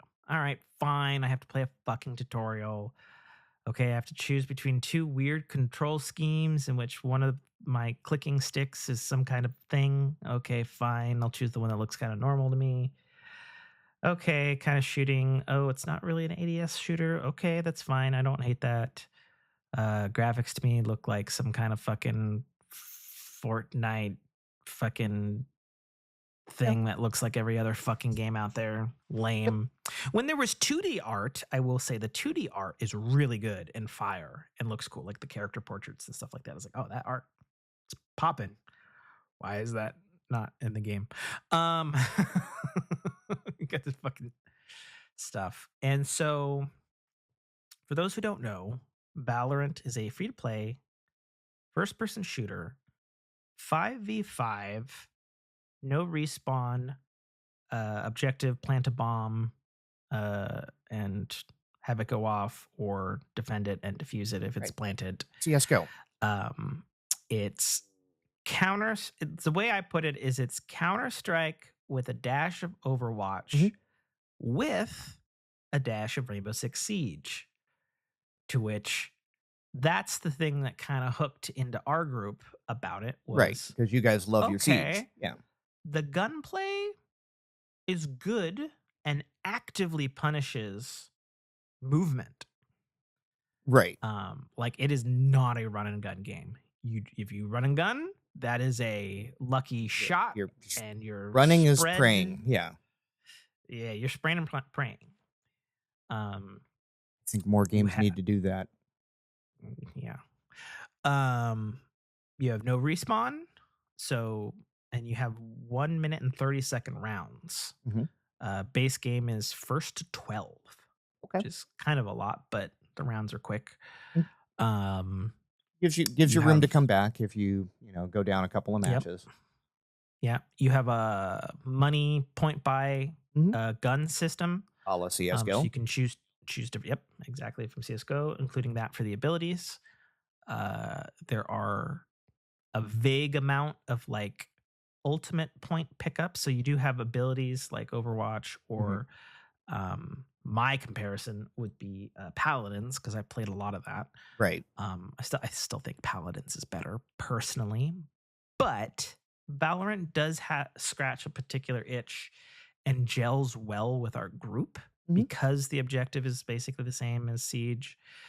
The gunplay, I won't say is the same as Siege, but it has a similar feel to it, if that makes any sense. And then there's abilities, but the abilities feel nice in that they're not like, it's not Destiny where you're just fucking doing abilities all the fucking time and ultimates all over the place. Like, you might get your ultimate off like once or twice in an entire match. And then you have a base ability that's always on cooldown, and then your other two abilities you have to buy, and you get them a certain amount of times depending on the ability. It's kind of like your kill streaks in COD, right? No, because you buy those mid-match, versus this is when at the gun buy phase at the start of a round. No. I'm like, how often you would like get your ultimates? Like, you're not just going to be constantly spamming. No, I would say it's in comparison to COD, you're not going to be getting your kill streaks all the time. Right. And then, like, I think the other thing that it has going for it, which I actually kind of like, so you have a map in one of the corners, but it also shows your friendlies as dots, and then specifically in yours in 2D, it shows your sight line, which is a nice touch. So it's like, oh, how did I get from this angle? Oh, maybe there's a sight line there I couldn't quite see, but I could see that I was visible on the sight line on the map. Right. So that's kind of nice. And then the other thing, which is very much Rainbow Six Siege, is sound whoring. So no aggressive music playing during the match. You get punished for running. Like you'll be loud. You can hear the directional audio is pretty good. So yeah, so we're doing that. We're having some fun with it. Is I was actually just is it just like open world chat, like I don't know. We always use Discord? we're a group, so we always use our PlayStation party chat. Oh, okay. Which can connect to Discord nowadays, but yeah, no, we don't fucking talk to the other team. You kidding me? We don't do that. We're too old for that shit. We just want to talk with our friends. But yeah, and then I think the other thing too that's getting me a little bit more involved in it is I'm good at this game, which is I know that sounds weird to say, and I play a lot of games and stuff, but typically on these boys' nights, like I'm usually bottom to middle. Right. But And I I'm also notice consistently- I noticed something between you and your boys when I watch you play is you actually play the fucking objective, which a lot of people don't. Yeah, me and Killbot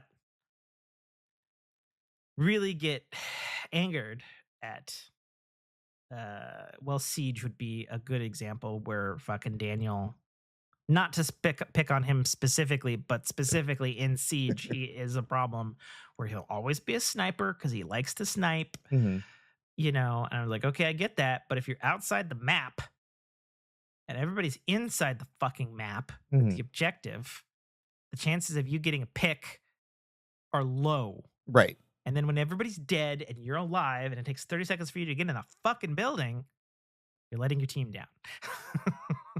Right. Consistently. I get that you're good at it, and when you do get the opportunities, you don't miss, but you're Yeah, it's not Halo. right. It's not Halo. Yeah. So yeah, no. I mean, like that's the other thing too. Like finals and Siege and stuff like I would argue strongly that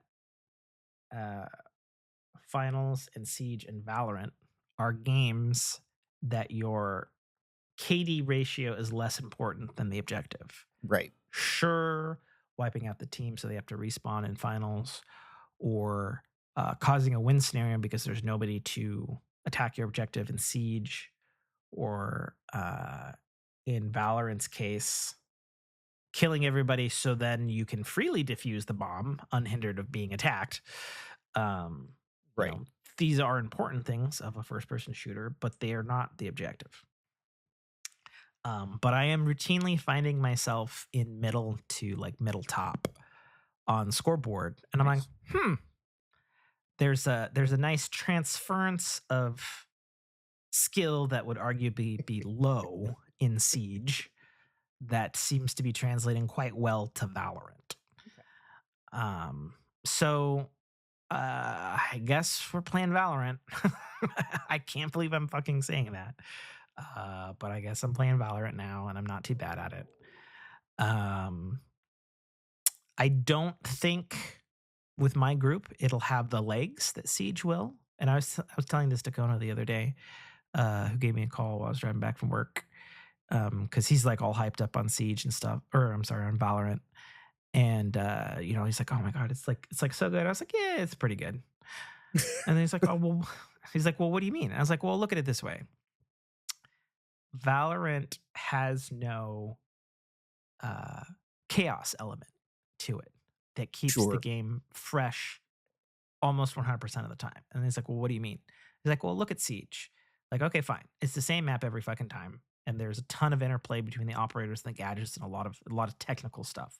But you also have destructible walls, and like this can blow out, or you can shoot somebody through the fucking floor, or this can happen, or this can happen. There's a ton more variables. I would say those are maximized in a game like Finals, which has a basic bitch objective and class and basic weapons and stuff. But when the building's falling fucking sideways, it literally changes the game every fucking time in different ways. I was like, Valorant has static maps, has static, there's some things in the maps. Like I'm finding, because I haven't played all the maps yet, there's like some doors you can close, there's like some traps you can set, there's a Right. couple of map elements that kind of vaguely remind me of like the kind of like nugget of map element that they'd throw in like something like Halo 2, Mhm. where it's like, oh, I can close this door and it changes, the route floor, or oh, I can open this dam, or get hit by this train or something like that. Yeah, There's some and a little kind of thing like, map yeah, element. you shut a door, and that means that someone Mhm. can't quietly sneak up behind you, Yeah, kind of yeah, yeah. thing, Like we or it played a map changes a the other sight night, line, or and there was teleporters which we didn't even know were in the game. And they have like a whole mechanic where they teleport, but you can only go through them one way, and then like a door closes, so you can't go back into them in sure. reverse. And then the doors are loud, so even though you can stealth through a teleport, they make a fuck ton of noise. So it's like, oh, you gotta look behind, like who came to the teleport or whatever. Um, so I think that's the thing that's going against Valorant. Like, okay, fine, they have hero shooter abilities and stuff like that, and that is something that can spice up a match. Mhm. And the gunplay does feel really good. Um, but at the Much end of the day, I much like feel like CS:GO, you're gonna you're gonna get your thing in, and then that's the only way you're gonna be able to play. yeah, and I think it's good, and I think it has legs. I just don't think it has legs with our group. Sure. Because I know some in our group really like that, like, oh, it's like locked in, it's repetitive. You can get to a certain point. But I know for people like myself and KB in our squad, um, we like that little bit of, we like the high skill ceiling, but we also like that like chaos element. Yeah. And like that's something that Valorant is never going to have because it doesn't exist in the game. It's a very technical, straightforward game, and it's well built and well designed and well balanced. Okay. But there's never going to be, for example, I play a character people hate in Rainbow Six Siege. Like there's actually a Penny Arcade comic written recently uh lampooning the particular character I play on Siege called Foos. He's a Russian character, and his specific gadget, as it is in Siege, is a thing he plants on a wall and it shoots a bunch of pucks that bounce around that are basically grenade bombs. Okay. And they're all physics based, so depending on where you put it and what it hits and all this sort of stuff, you could get a puck that like rim shots off of a doorway down a hallway, and you somehow get a kill. Right. And people hate it because of that very specific thing of like, oh shit, It's I hear the chaos. fuge Yeah. charge going, run away from this room because you might not live. Or you might live somehow because of the way they bounce. Which obviously, as I stated, I love. That's the character I main in that game. But there's never going to be that element in Valorant. And that's the thing that I feel detracts from its overall longevity. But at the same time, its ability to be like these games that came before it and take some elements of each, but then also be good at them, I think is also valuable. So it's earned its spot in its rotation for now. And obviously, another thing that I've talked about in the past is we typically have a decent group, and not all the games that we play support all the players. So it's like, okay, well, when we have the most people on, it's like, okay, well, we have to play Siege because it supports Right. 5 people and customs. We can't do Helldivers because we have more than 4 or something like that. You know what I Mhm. mean? So that definitely changes the group dynamic in that way. So we'll see about that. Oh, and then the other thing, which just came to me and I forgot, and I was going to talk about it last thing, and I said it like hours after the show was over. We did play the Monster Hunter Wilds beta. Oh, nice. Um, Okay. and so I have a love-hate relationship with Monster Hunter Mhm. as a franchise. I have a hate-hate Um, relationship with it, but oh, really? yeah.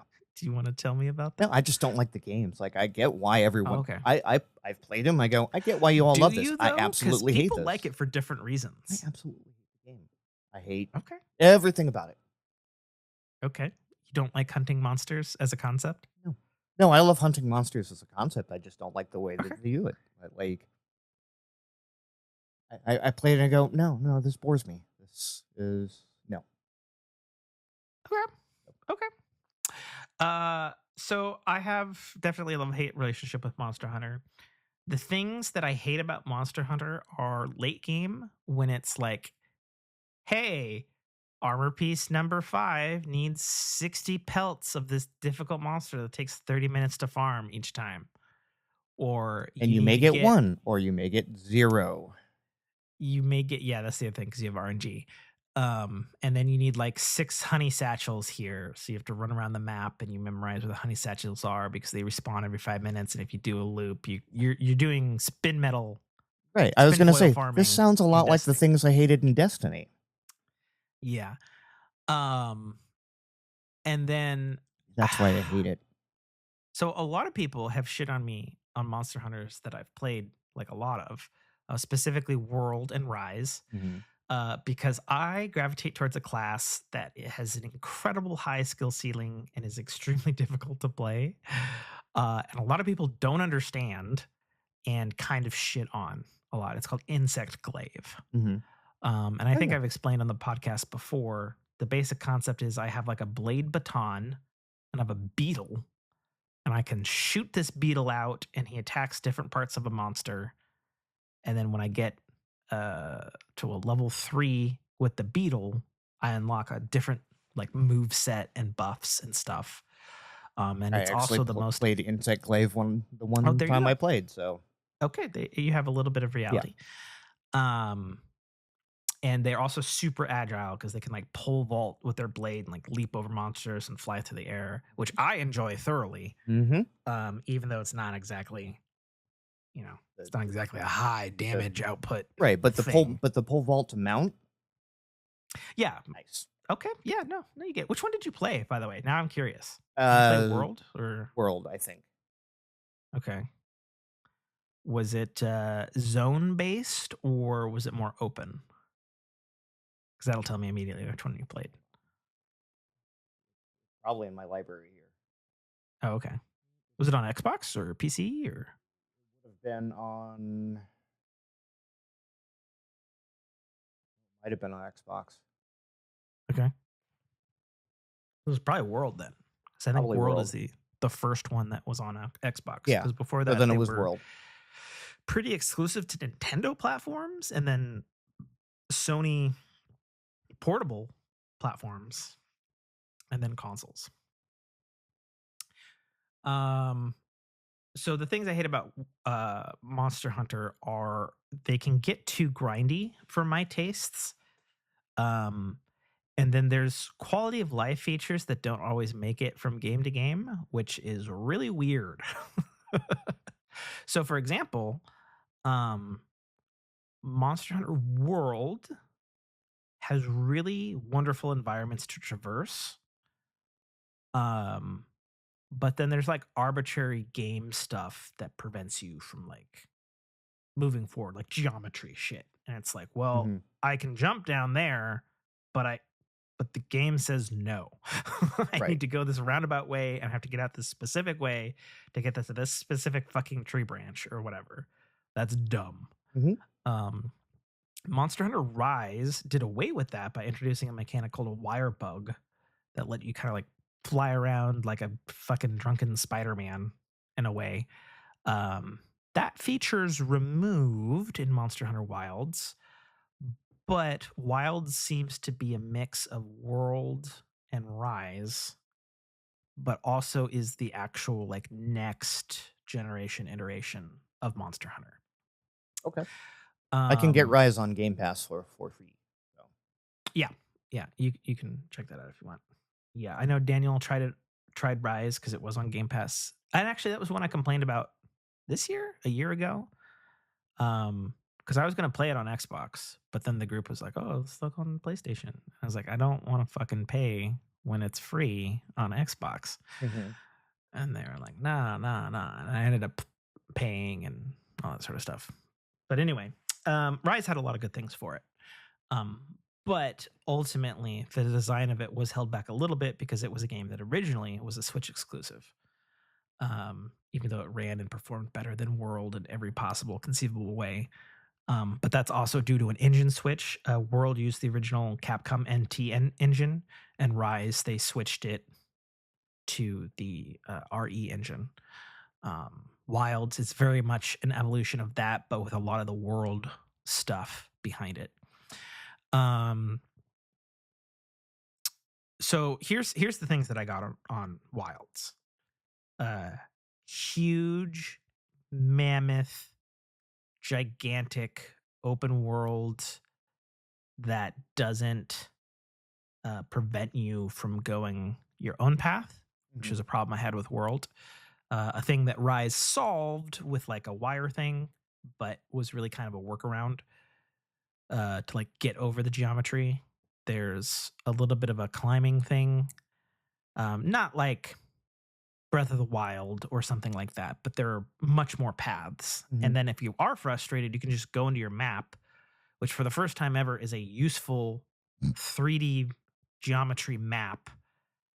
And you can just put a waypoint there, and your new lizard dog bird mount thing, whatever it's fucking called, will come get you and will come take you there. So if you're like, I don't know how to get up there, pop up your map, pop a thing, Call call an your Uber. mount, and then he takes you there. And it's like, sweet. That's a good quality of life feature, especially because anybody's played Monster Hunter, part of the thing is, you fight the monster, he gets wounded, and then he like runs away to a different place. And sometimes you're like, well, how the fuck do I get there? Oh shit, what's the fastest path? And that takes that out of the equation. There's probably faster ways to go if you just like play and control them out like manually. But for the beta that I played, it's like, okay, that's a good quality of life feature. An interesting thing that Wilds has going for it is it's something to do with the story, and there's like constantly changing weather. And I don't mean like, oh, it goes from day to night and like rain. We're talking like it's snowing. Okay, now it's a hot tropical rain. Oh, now it's like fiery tornadoes. Which I don't know, has something to do with probably some mystical beast that's pissed off and is controlling the weather. Some Godzilla-esque kaiju bullshit. Does not really important. Fuck it. It's cool for the game. Kind of thing. Its name is plot device. Yeah, but it's interesting because all that stuff is real time.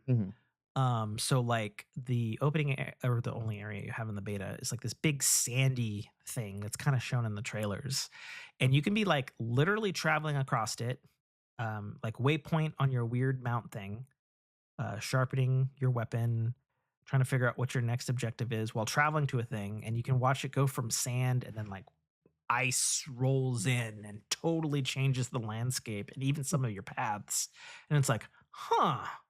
That's interesting. It's very video gamey, but cool because it's like real time. So that's neat. They have a whole like bestiary thing now that instead of being like, ooh, well, the monster's gonna spawn in like 30 minutes and I don't know where it's gonna spawn. Like they have like a whole like flow chart thing you can open up and be like, hey, when it's snowing, this will appear at this time to do this thing. Another huge change to Monster Hunter, pretty much every single time you killed your main target, game over, mission over, load out, end game screen, go back to base, find new mission. That's gone now. Now you can just flow. You could do multiple things at the same time, which is cool. Did they get rid of the you have to do this in 5 minutes, or you just can't do that again for another like 7 hours? I mean, so I'll answer your question with an example that I saw because I don't know how to answer that definitively. We fought this like Ray Dio thing, which is this lightning dragon, which was absolutely sick. Like the whole time, and I think I streamed it. The whole time we were fighting and getting our asses raped by this thing was like this is a cool fucking fight with cool mechanics, hmm and this dude is fucking fierce. It's dope. That was the whole time the experience, even though we lost like multiple times against Right. it. So he had a 30-minute timer on him that you needed to defeat him by, or he would retreat, and then you'd have to wait, and then he would come back again during a certain climate. But that didn't feel bad like last time in the other ones, because you could just go to the thing and go do some other things. And then because Right. everything's tracked and available to you in the menu, and be like, oh, okay, it's predicted he's gonna appear in kind of this area in 5 minutes. Okay, Right. we can And I start need to heading get over some there. stuff done over there. Yeah. Yeah, like, okay, I'll go do this, I'll go do this and do that. Another thing that's a huge quality of life thing. So while you're riding your mount, as you're passing like your honey stuff, or even like mining stuff that you'd have to go and stand over, and you get your pick out and your stuff, you just have like a grapple hook, and you just like grapple hook it onto your fucking mount as you're going by in like 2 seconds. And it's like, so while I'm in process of doing this, I can play the game, get resources. So hmm the thing that really kind of pushed forward for me as an evolution of the whole gameplay thing is all of the tedious stuff perhaps is there. I don't know. It's a beta, but you can do everything while you're doing it, while you're doing it, while you're doing hmm it. So as opposed to like, oh, I have to spend time farming, and I'm going to spend 30 minutes, and I'm going to do this loop, and I'm going to do this dumb thing like you do for spin foil in Destiny or the old Monster Hunters. It's like, oh, I'm going to go fight this thing. And while I'm on the way, oh, there's some honeypots. Let's go that way. Grapple hook, got it. Oh, there's some other things. Oh, yeah, I need that for that thing. Grapple hook. Open up the map while you're riding to wherever you're going. Right. So you're like multitasking in kind of like a fun, cool, in-game, convenient Right. quality of Or you life, can, but yeah, also or still you can, doing the same yeah, shit you can way. call your Uber and take a nap if you want, or you can, Yeah. Another huge change, and I did not know this because I watched a bunch of videos before I dived into the beta to prepare myself, because I've been kind of avoiding stuff because I was like, I don't know if I'm gonna do another Monster Hunter. Because several 'cause it's people Monster Hunter. in Yeah. my yeah, and there's things I like about it, and there's things I definitely fucking hate about it. Um, so a huge change to me, well, okay, so one negative thing. We had a hard time figuring out how the fuck to actually party up in the game. It's very complicated, Still, and I hope that changes. Like, it's way more complicated than World. jeez. Like, so you're in a hunting group, but your Yeah. hunting group isn't the same as the server, which isn't the same as the mission group, which isn't the same as like your tribe or some bullshit. We eventually figured it out somehow. But so the caveat to that, so that's really complicated. They need to fix that for You, sure. do you think Somehow that's a before beta launch. thing, or do you think that's just a game like I don't choice know. I mean, thing? it's coming out in like 3 months, so I don't know. Okay. Um, I suppose it would depend. It would depend entirely on them being on the new RE engine and how fast. Because we know their engine is very good. It's very powerful. hmm But it goes back to that question that's like a hard developer question, much like Destiny and other games, where it's like, well, okay, we know their engine's good and it runs good and looks good and all that sort of stuff, performs well. But can the actual developers like make stuff quickly for it and like implement changes that don't break Right. 16 other systems? Like, is it that kind of thing? Like, I don't know. And I don't think we'll know until Capcom makes RE Engine public, which is a thing that's happening. They announced that this year, that it's going to be publicly developable next year, Nice. because they've spent all this money on this next generation engine, and they've, like, to Capcom's credit, they've been cranking out games on this engine. So I would assume it works well. Either that, or they're just Japanese. They're better than everybody else. I don't know. It's hard to say. But going back to the huge difficulty of the party system, that's a little bit negated by a thing I didn't know was in the game. So when we were in the game, there's like 200 other Monster Hunter people run around the world Okay. at the same time. And I was like, is this an MMO? What the fuck? Like no, literally. So like you would like go around and you'd see like a couple of dudes. They'd be riding their things and they go beat up some fucking monster, and you can go join them and help them if you want, and then dip out. Like no party option thing, nothing. But you can still get like the rewards from it. It's like, huh, Hmm. that's very different Right. from the strict 4-player in the Right. world thing. And I didn't know it was going to have this quasi or maybe literal MMO thing. Because something that was cool was, even though the hard party size is still 4, we had all 6 of us on, but we were in the same world. Right. So even though like we didn't have to go to another lobby to join the hunt, if that makes any sense. Yeah, no, and we used to And I do was like, that. oh, We used to interesting. do that back in the Destiny days, where you'd try to instance, like, you'd get 2 people that were Mhm. regionally close, and then you'd instance your parties together, and then you could Yeah, do the public instances events and are stuff. big. Yeah. We didn't like at first we were like, oh, it says 50 people. And then I was like, hey, why does it say 1 of 6? Tab over. And it's like, oh, oh, it's many, many people can be in this instance. So we'll see. And I think the other thing that we'll also see is whether or not, because the map was huge. Right. I had a good amount of fun just kind of exploring, which was nice. It was very big, very open. The question that remains is like, okay, is this like one of so many different like zones like it normally is in Monster Hunter, or is this so big and we can't see it because of the beta, and we can actually go over that Right. place that the game doesn't let us go, and it just keeps on going, because that would be very cool. So we'll see. It has a lot of good things going for it. Another huge thing, you can do 2 weapons. Dual wield So or no, swap. okay. So that was really cool to me as a person who mains Insect Glaive Mhm. and knows it very well. And a lot of skill from prior games did transfer over. And as an Insect Glaive guy, specifically for me, a lot more combos, a lot more moves Mhm. with it, which I was very pleased with. Some very, very cool moves, I might add. Number 2, specifically with Insect Glaive, one of the hard parts of playing Insect Glaive is you do have to get your bug to attach to different parts of a monster, and you get like Right. a red number 1 and a 2 number white and a 3 number orange, and you had to get all of them, but you never knew which part of the monster had those things. So it's like, okay, where's number 3? Is it on the tail? Is it on the head? Is Mhm. it on the claw? You know, you never quite knew, and it was hard because the monsters are wily. But now Insect Glaive, you just point and you get a reticle, and you can know which part is Right. immediately. And I'm So you sure it's in the spend way bestiary less now as time. well. Yeah. Say again. I'm sure it's in the bestiary now too. Oh, maybe. I don't know.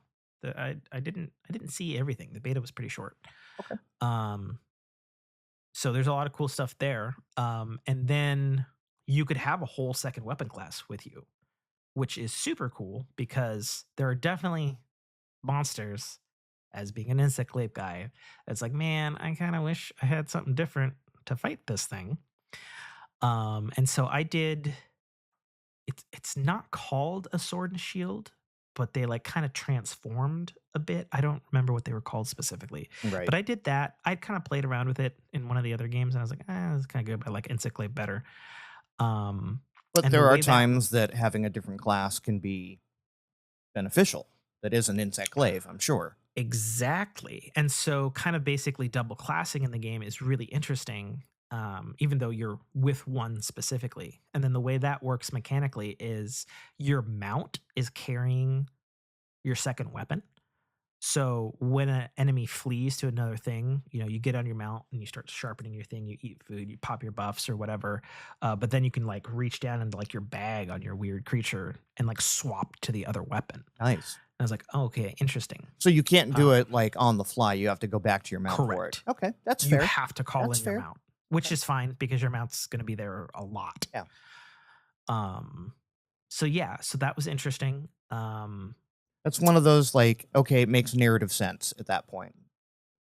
How you can do that. Sure. Yeah, this is not But you infinite can't just carry you can't capacity. just Yeah. cheese the game and go, okay, I found the two that, and then hot swap back and forth between them. Yeah, yeah. So good on them. Another thing, and it's kind of a small thing, but it's been a gripe I've had against every Monster Hunter game I've played. Your characters, like the actual human models, are really bad in all the Monster Hunter games, and they're now finally good.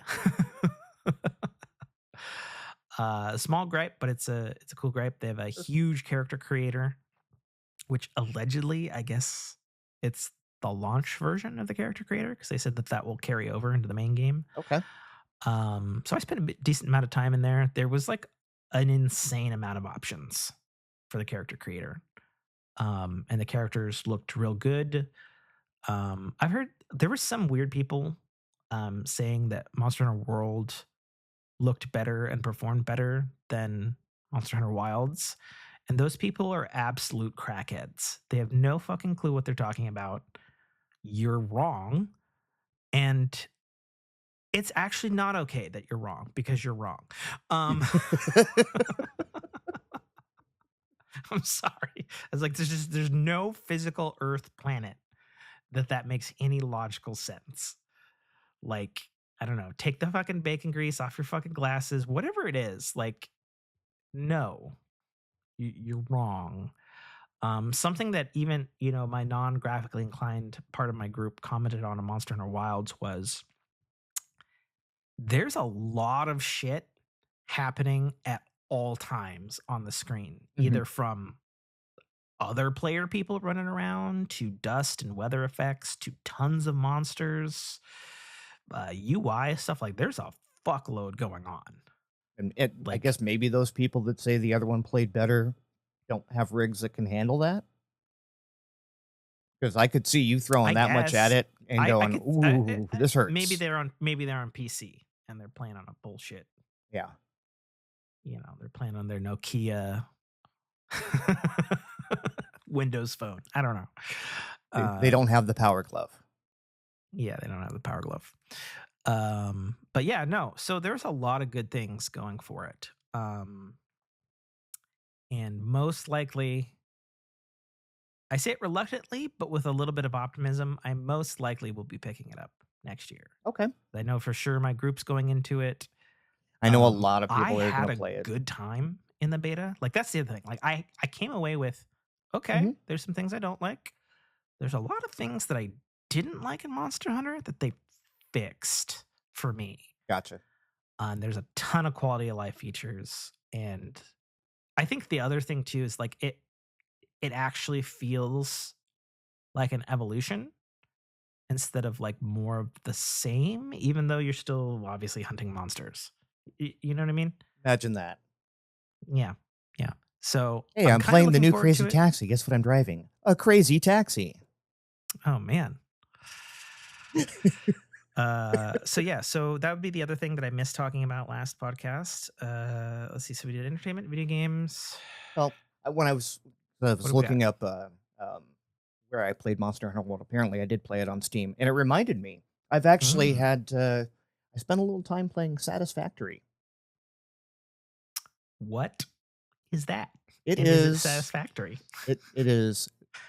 The emphasis is on the factory. It is a resource. It's almost kind of, I don't know if I could say it's No Man's Sky-ish. Okay. What was the other one? Factorio. You've heard about that game. Shapes is another one. Basically, you collect the resources and you feed them into the mothership, and it's just a little objective base. And, it's just piecing the things together. It's kind of scratching that... kind of scratches that itch. Scratching that exominer itch. Yeah, but with a little more like you actually have to plan where you put the things. Because did you ever check out Frostpunk on mobile? No, I didn't. Oh, you should. Yeah, I remember you saying that. That hits that itch in a very polished way. Yeah, but like you actually have to build the conveyor belts to like if you want to automate things. So that one was scratching a nice little itch. I played it. Is it 3D? Maybe I should look up a picture. It is very 3D. Okay. And then, as much as I hate It's called Satisfaction. Satisfactory 1.0. Oh, Satisfactory Yes. game. Yeah, I spent a whole almost 10 hours in it in just one Oh. sitting. I see. So it's very. Oh, but there's like a first person thing too. Mm-hmm. Okay. It's mostly first person. Okay. And then yeah, like Interesting. you build and destroy, and it's what one of the nice things. Like a lot of the I put this in the wrong spot. I go to get I have to break it down to put it somewhere else, and you get 70% return on the materials. Mm-hmm. Like this one, if you disassemble something, your build thing has a specific disassembly mode that gives you 100% back. Okay. So if you accidentally put something in the wrong spot and you go, okay, you just destroy it all and build it again. So there is all that stuff in No Man's Sky for starters. And there is a bunch of that stuff, not all that stuff, but there's a bunch of that stuff also in Astroneer with automation. Because a big difference between like building stuff in Astroneer and No Man's Sky. No Man's Sky is like kind of classic in like there's like a glowy thing and then it's not there and then it gets built and then it's there and then you don't like it, you destroy it and it refunds your resources. Conversely, Astroneer has there's a specific term they use. Like everything exists physically in the game in a 3D space, even your inventory and all of your UI and stuff. Right. And so like you build it. Okay, well, if you want to get rid of it, you need to then put it in the garbage disposal to turn it into something else. Right. Because you have already created that space. Very more, I guess in that sense, it's more realistic. But there's stuff like automations and buttons and sensors and there's like a robo arm thing that will put one thing from one platform to another in Astroneer and stuff like that. Yeah. So those are things. And then I played some Power World. Oh, wow. I need to get back on the train. I haven't played since when it launched, and I know it's had a ton of updates since then. So how was it? My kid has been bugging me to play Pokemon with her, and it's like I don't have. Oh, that's true. Yeah, you can't do that. Right. There's not a one that exists that can be played across multiple platforms. Correct. So well, unless you count Pokemon Go. It's true. No, I know. But that like you don't yeah. That's a whole nother. So anywho, I was just like, I know Power World is scratching that Pokemon itch for a lot of people. It is. My kiddo is getting real good with the WASD Minecraft movement. Okay. So I'm like, maybe we can do this. I played about 2 hours. I think I'm getting through a lot of the tutorial stuff, and so far I'm like, okay, like I get like Did you play it with her? No, I didn't. I just wanted to grab it to see what it was like. So I will say on Pow World, and actually the same applies to Astroneer unless you pay for a server. It is host-based saves. So just be aware of that your 2 hours mean nothing if she's going to be the host and right. It's just like wants Minecraft. You to join her world. Yep. Yeah, just letting you know because that's definitely a wrinkle for some people. So she's playing it as well. No, I haven't shown it to her yet because I wanted to get through and just see how it played. Because how would she play it? I have like what platform? Oh, she'd be probably playing it on a PC next to me. Okay, on wife's PC. Is that work?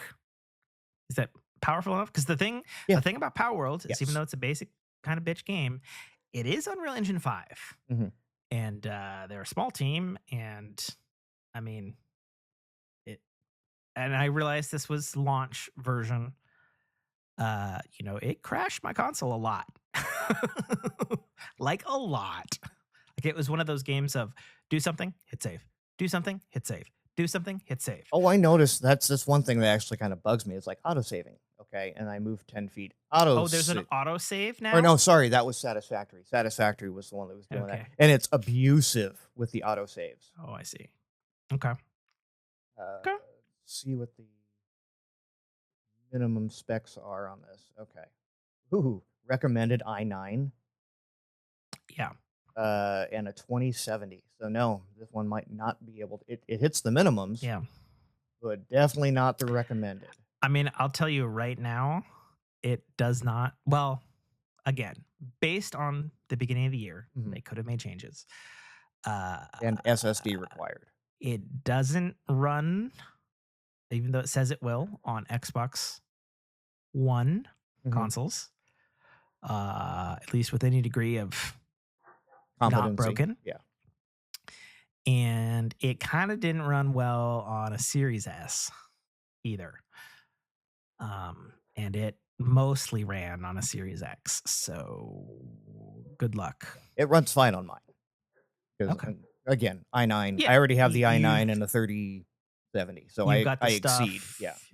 But yeah, Yeah. the wife's is it's an i7 and it's a 1660 series. Okay. So just in between the 1080 and the 1070 and 2070 series. Yeah. Well, good luck with that. Mhm. And I mean, how do you feel about your kid shooting Pokemon with guns and slave labor? I mean, she's already playing the other Pokemon game. The only thing missing is the guns. That's fair. I mean, at least there's not like bloody violence in Pal World, Right. but you can murder them fuckers, Mhm. and they're just dead, just a bunch of dead Pokemon corpses lying around, Mhm. which is hilarious. So okay, just throwing that out there.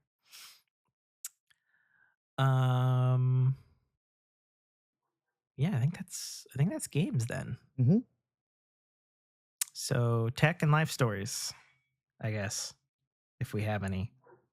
I have one tech thing. Okay. Go with the tech thing. So there's a company named Pixelmator that makes a product called Pixelmator and Pixelmator Pro and Photomator, of which I have talked about on the show multiple times, Mhm. and is also used in the production of this show from art assets and other stuff. It is a vector-based, not raster-based, image editor, and in Photomator's case, a image AI scaler and all that sort of stuff that has been available exclusively on Mac for I don't know, 15 years now. They've been on them a long time. Excellent products. They are pretty much gunning for Adobe Photoshop, and in some ways they have succeeded them in certain areas, according to people who do Photoshop stuff. As such, Apple has seen that. Apple has acquired them. Pixelmator team couldn't be happier. Actually, they're a 14 man studio. I actually had an email interchange with them earlier this year about a problem I was having. And they had lovely back and forth emails with me and just seemed like regular ass blokes. And I had suggested a feature to one of the engineers, specifically with their Photomator application of, if you have the capability with your app to AI upscale, super enhance old photos and stuff with non-destructive editing, but the only thing you can't do is like do that change, but then put the old metadata of like the dates so that it shows up correctly in your photo library. Like, why can't you do that? Because it And could be abused. Well, he looked back into it and he's like, yeah, it actually violates a developer clause with Apple.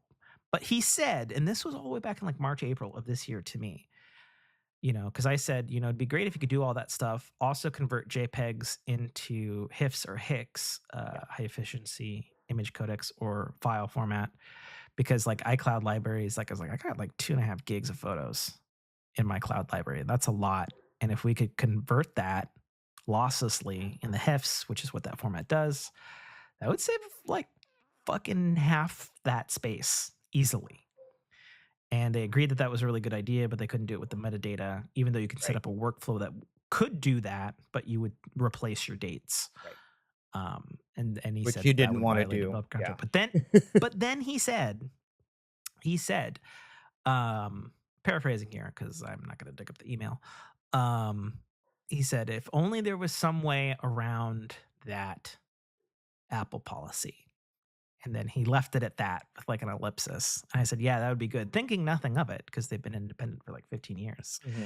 And then this news came out and I was like, oh, maybe that feature that I suggested, or maybe they've been thinking with, maybe that is coming because that would be a huge win.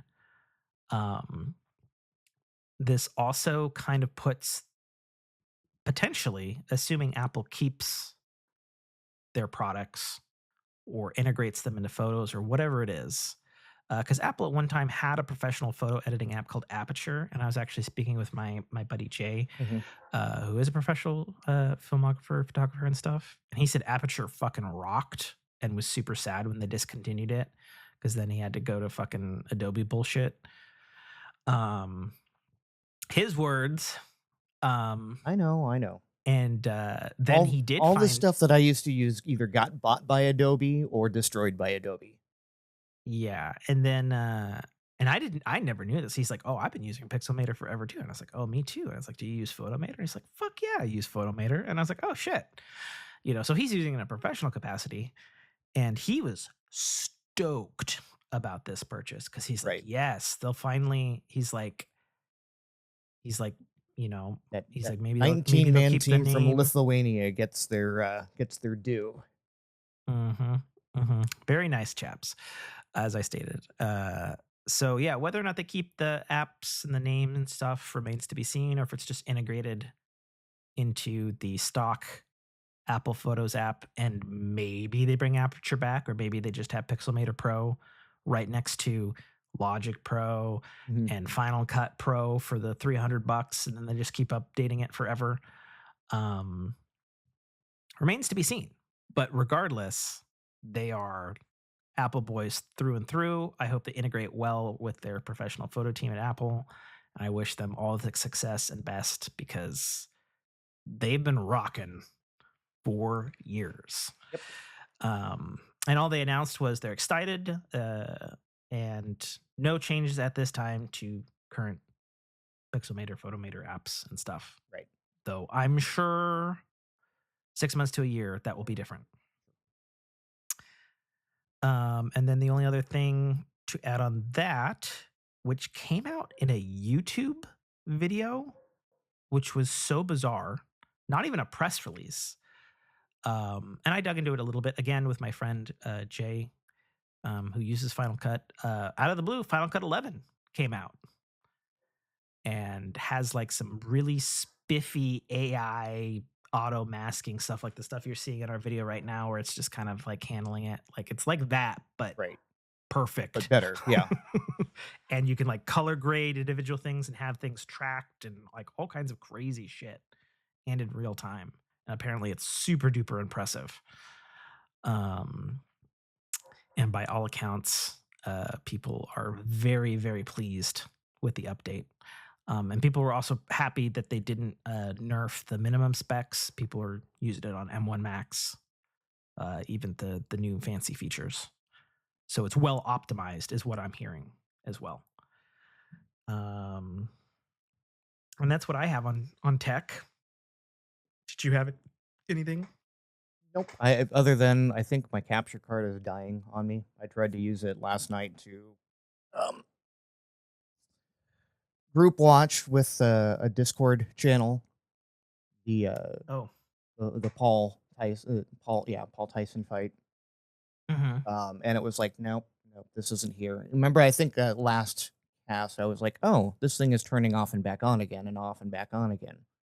And I didn't think anything of it until I actually tried to use it last night, and like, oh, okay, I think he might be dead or on its way out. Whatever. Man, parts just fucking dying and falling off your PC. It's almost Dude, like it's an emulation of you. No, no. And this card is a lot older than this rig. This was one of the few Yeah, things that yeah, I know transplanted you've. in. So, Yep. yeah. Well, I Any of feel my for you, transplant given parts, because it's they're Aver, right? yeah, it's Aver. Yeah, yeah, because you got me on the Aver train with my Yep. what's it called? My live. Yeah. Oh, We basically have the it same one, but doesn't mine's say the on mine. internal versus your external, if I'm not mistaken. Well, and mine does 4K HDR too. Gotcha. Whereas I think yours just did 4K because the HDR was like a late addition to capture cards. Is Yeah, my mine only did understanding. 1080/60. Yeah, yeah. No, mine will do 4K 60 HDR. Yeah, because I didn't need 4K. I Not didn't that have the my Mac can handle that on not the that your stream, internet but could handle that. Yeah. You don't have the ups to put out 4K. thanks, Saying. thanks. I know. And life Do stories. we? Yeah, the only Yeah, thing I had do in we life have was anything in the football game I'm going to with the wifey tomorrow. life? Mm-hmm. And that and the issues with my back, the saga that is Yeah, are continues. they better? What's that? Are your issues better? No. In fact, I'm sorry to they're hear that. slowly getting worse. The upside is Nate, tomorrow. no. Tomorrow is my first chiropractic appointment, and on Wednesday I actually got an On a appointment. Sunday? Monday. Tomorrow's Sunday. You're right. Okay. Well, when this cask actually gets released, it'll be tomorrow. Will be Monday when you. Damn. Okay.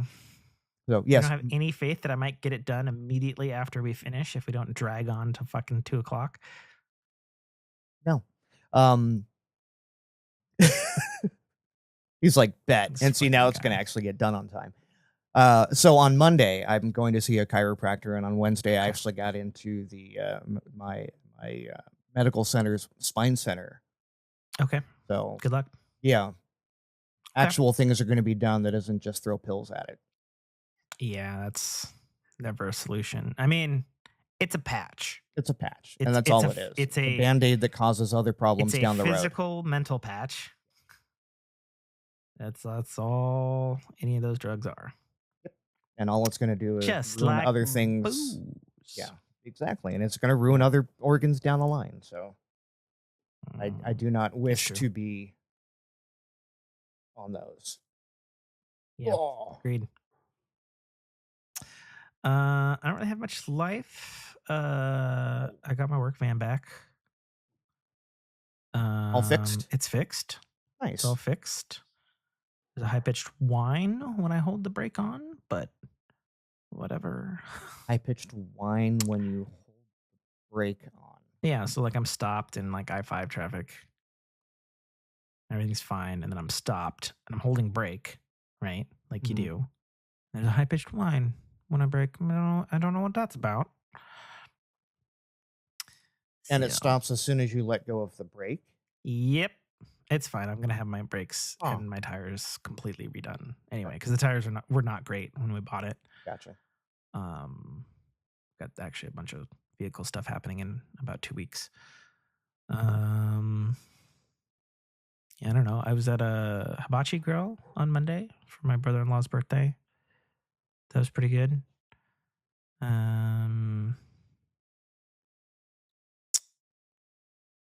Got a Thanksgiving coming up.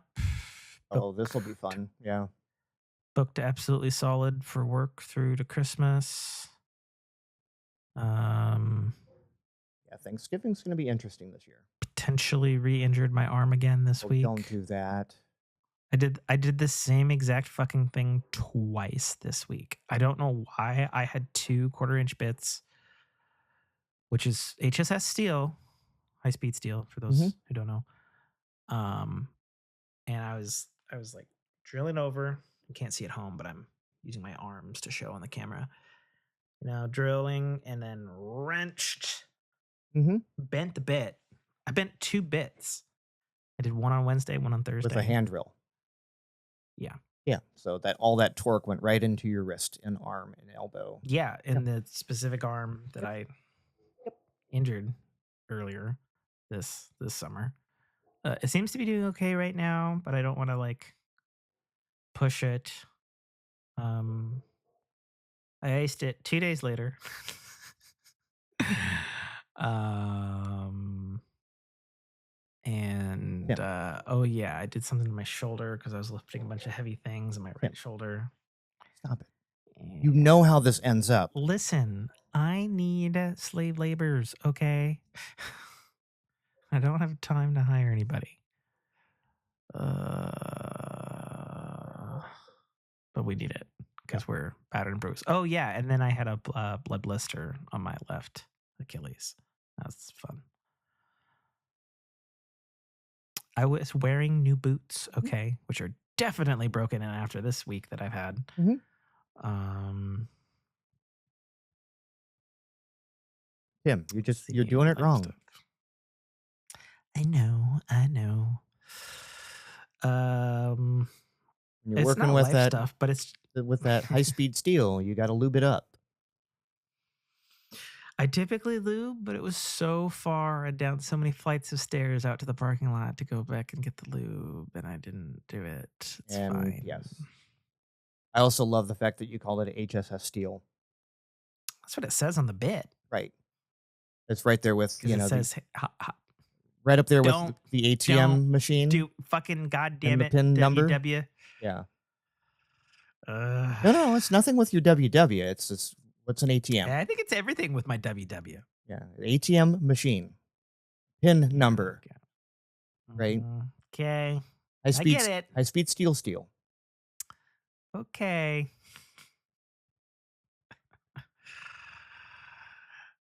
Fine. It's not life news, but I have been um seriously looking at the M4 Mac Mini. Mhm.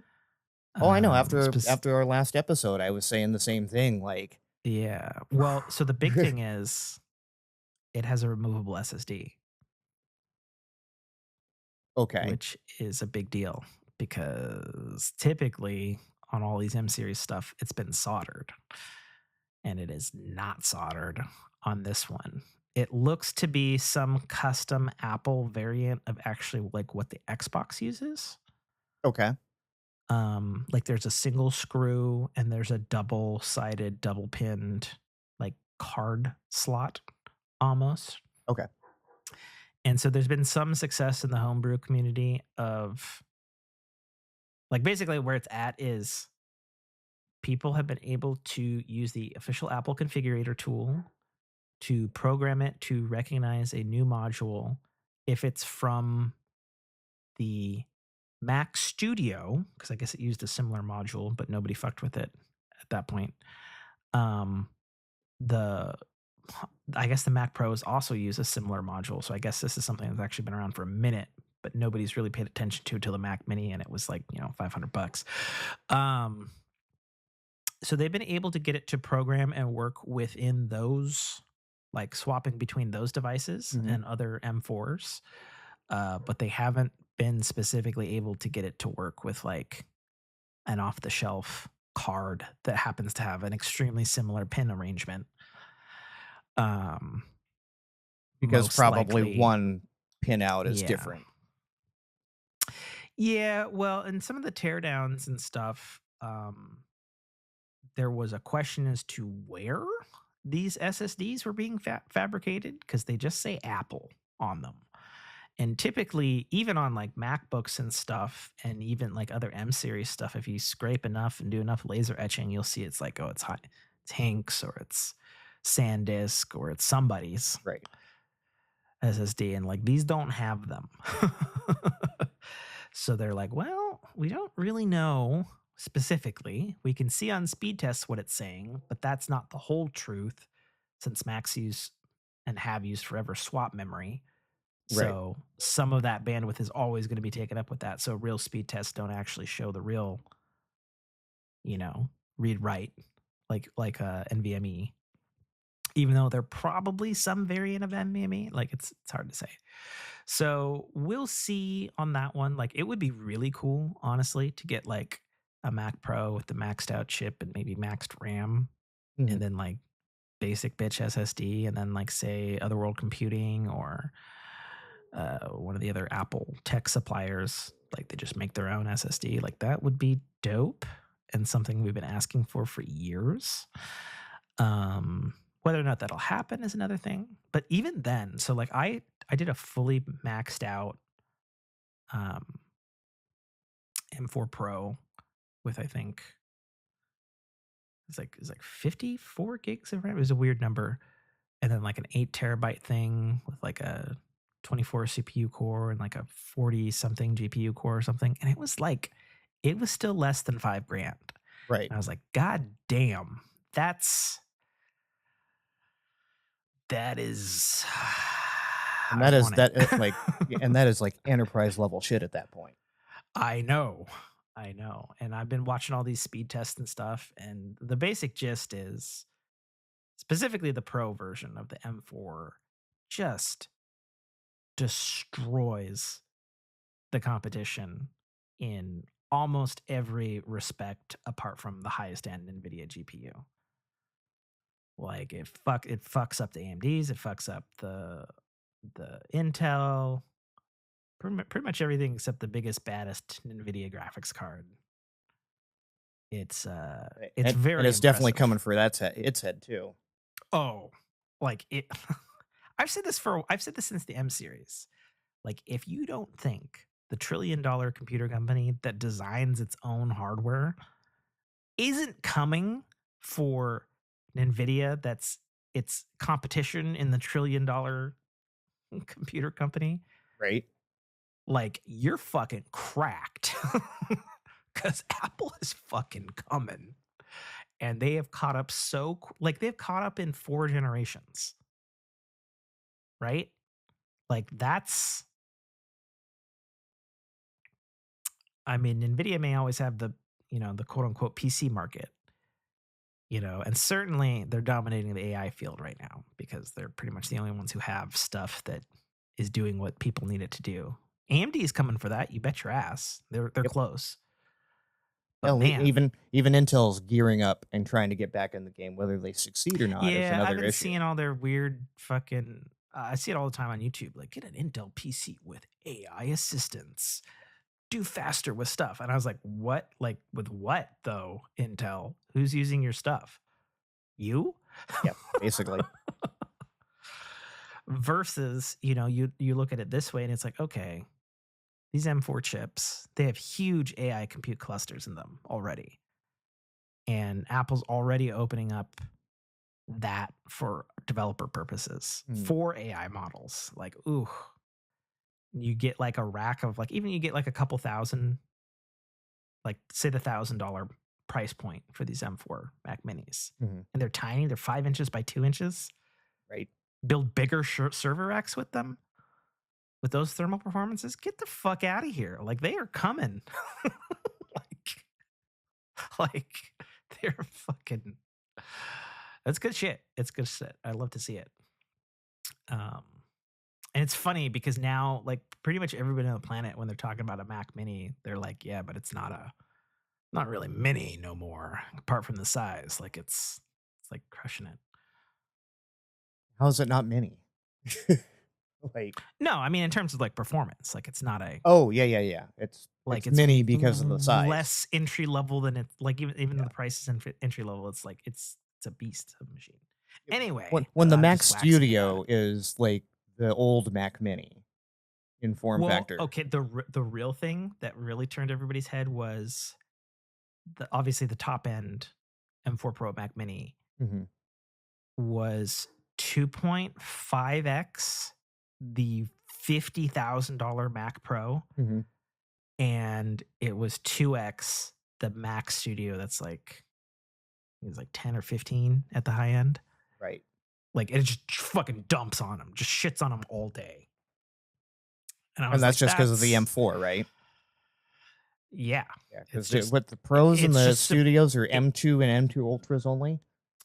So it's M2 Pro and higher in the Studios, and then the Mac Pro, the big cheese grater beast, which was a beast when it came out.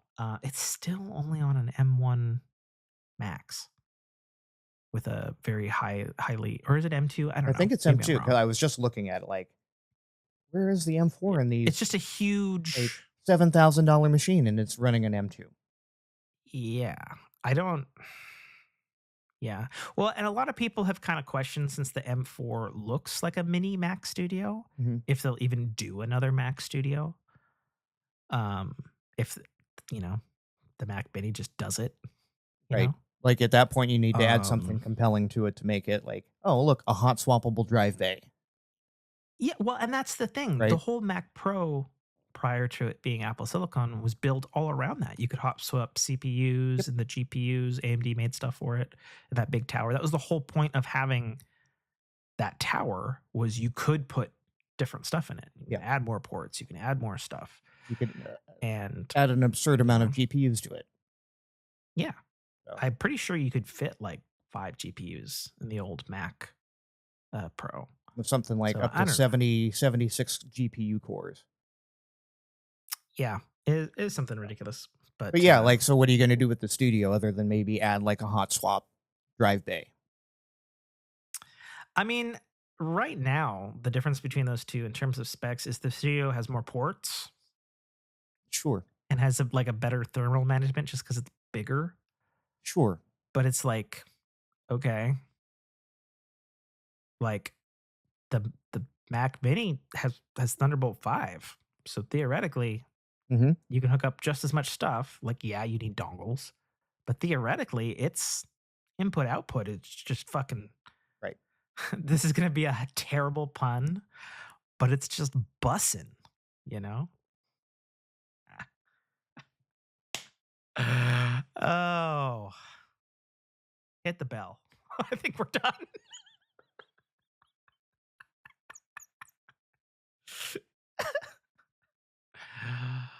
Oh. Oh, we out.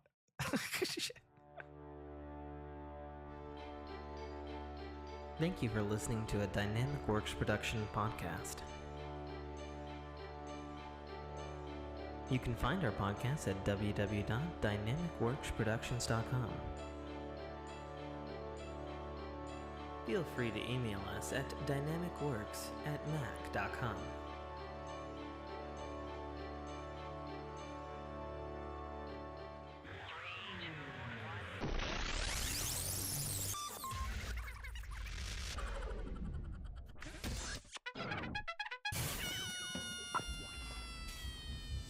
This is Dominic Armato, the voice of Guybrush Threepwood, and you're listening to a Dynamic Works production podcast.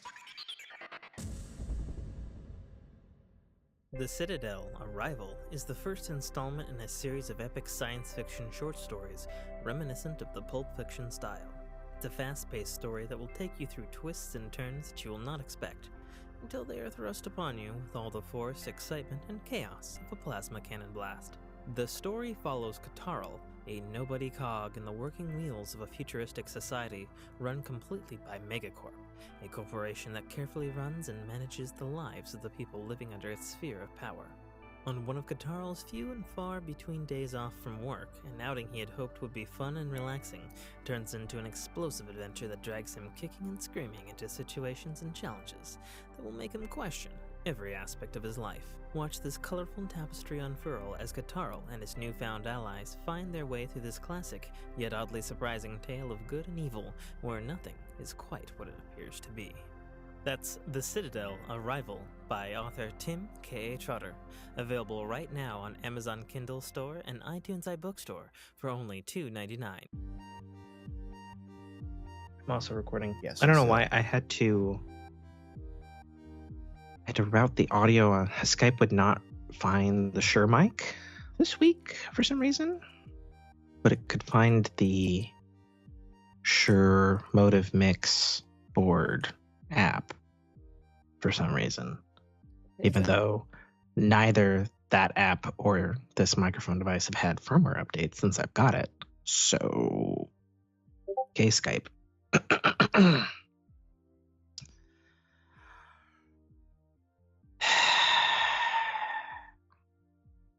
I changed the Twitch stuff already, so we're good to go there. Sweet.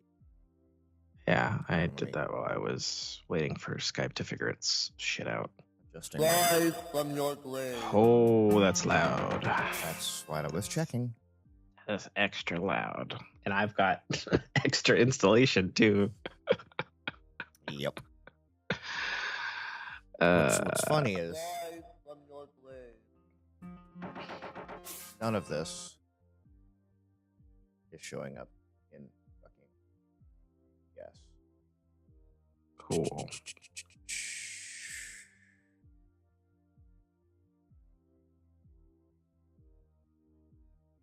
Well, that's fine. It'll give me Reopen. a chance to shove something in my mouth because I haven't done that yet today. I have it. It's in front of me. That sounds microphony.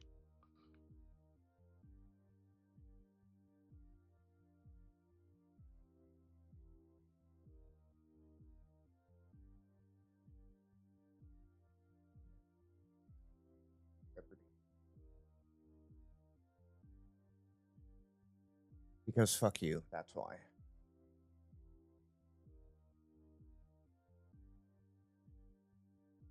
Check. Oh, there we go. What about you? Hmm? Yep. Okay. And then Check. Live from your grave. Checking 1, 2, 3. I should probably actually look at the audio hijack. Audio hijack is rolling. Yep. Thingies are moving. OBS said, "Yeah, we're just gonna set everything back to default." Hmm. Sure, that's gonna look fucking hilarious on stream. What, me? Yeah. Okay.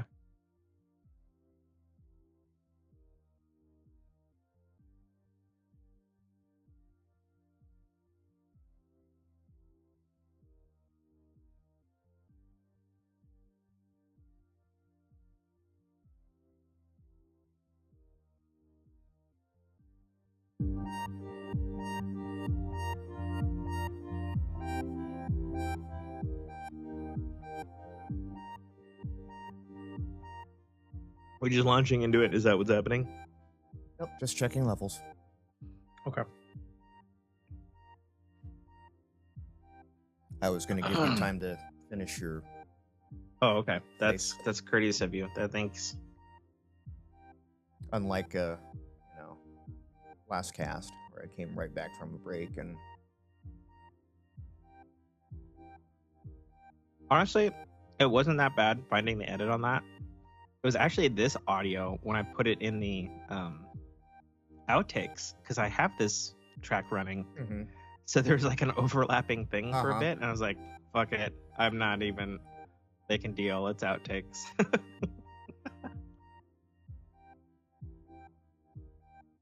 Okay.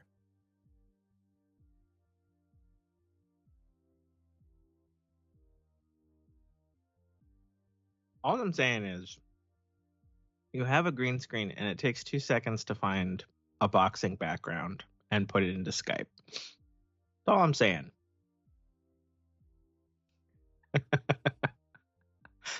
Peer pressure.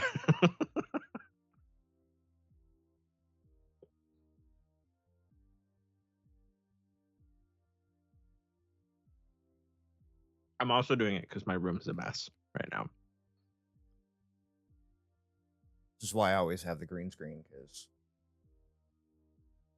I thought you just liked being green.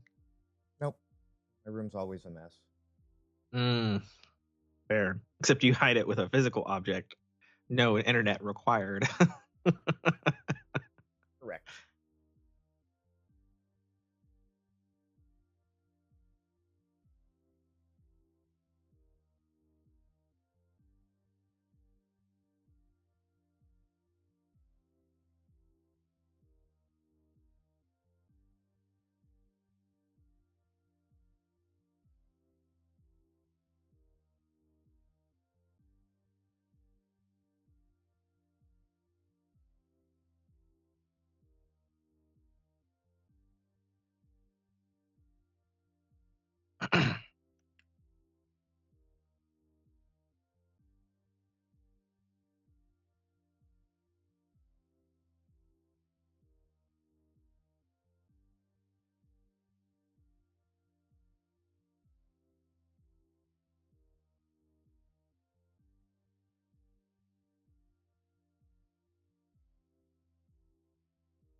just like download things anymore. Everything has to It makes you feeling better. It took me more than a couple of Google clicks just to find one. be, right? I used wallpaper and then large image on Google search. Like I'm finding stuff, I just can't actually fucking download it.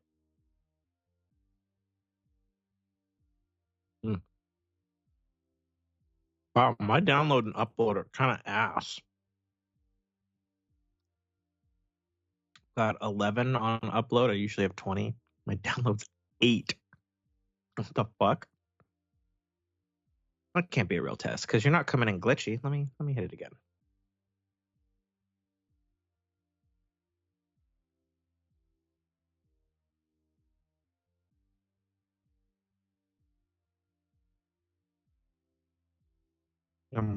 Tomorrow I can get in this bitch.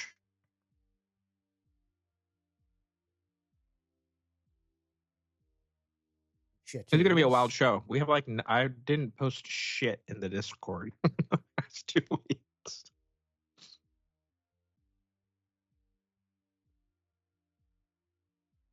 Oh, there we go.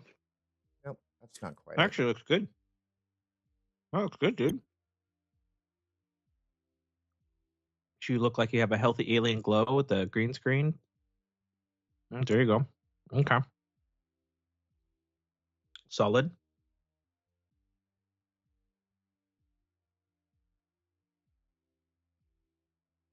out of here. Oh, nice. I guess it's the same for me. It's like nothing. Look at this. It's a magic mic. XXL.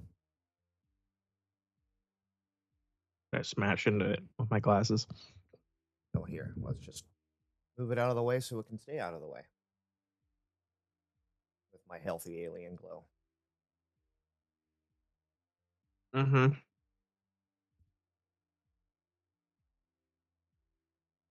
Okay.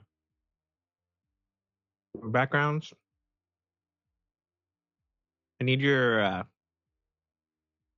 height and weight for the intro. Uh, I think you know what I'm gonna do. Yeah.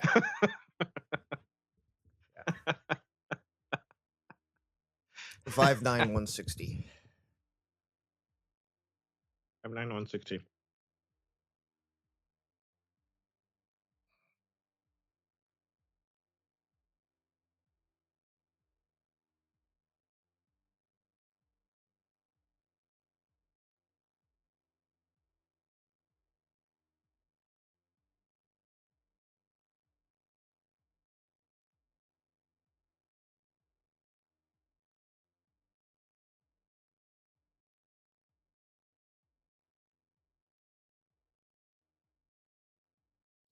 Okay.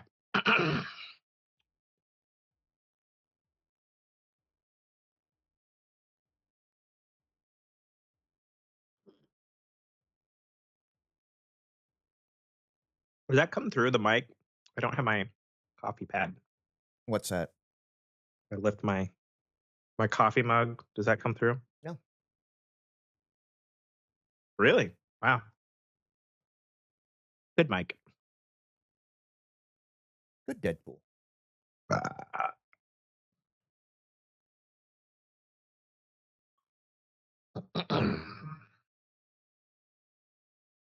we go.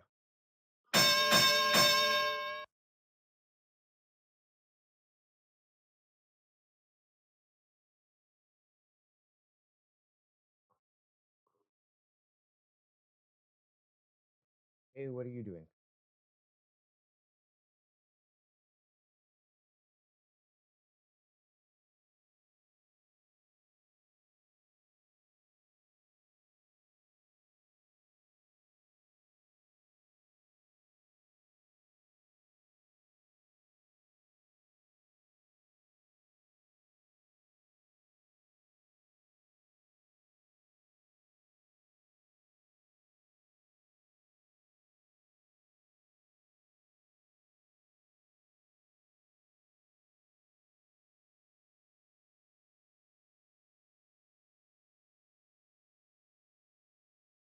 Yes again.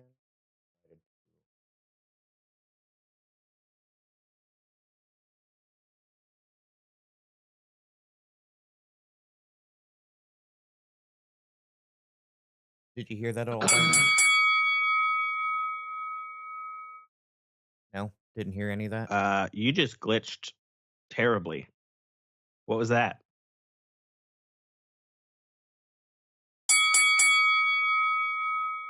No. Can you hear me? Yeah, I can hear you. Oh, you're glitching up. You're glitching up a lot if you can hear me. Yeah, I can hear you. Check your speeds again. Yeah. Fuck. I might have to do a reboot. Hang on. They weren't good, so I'm just gonna reboot the goddamn router. Like I said, I was getting 8.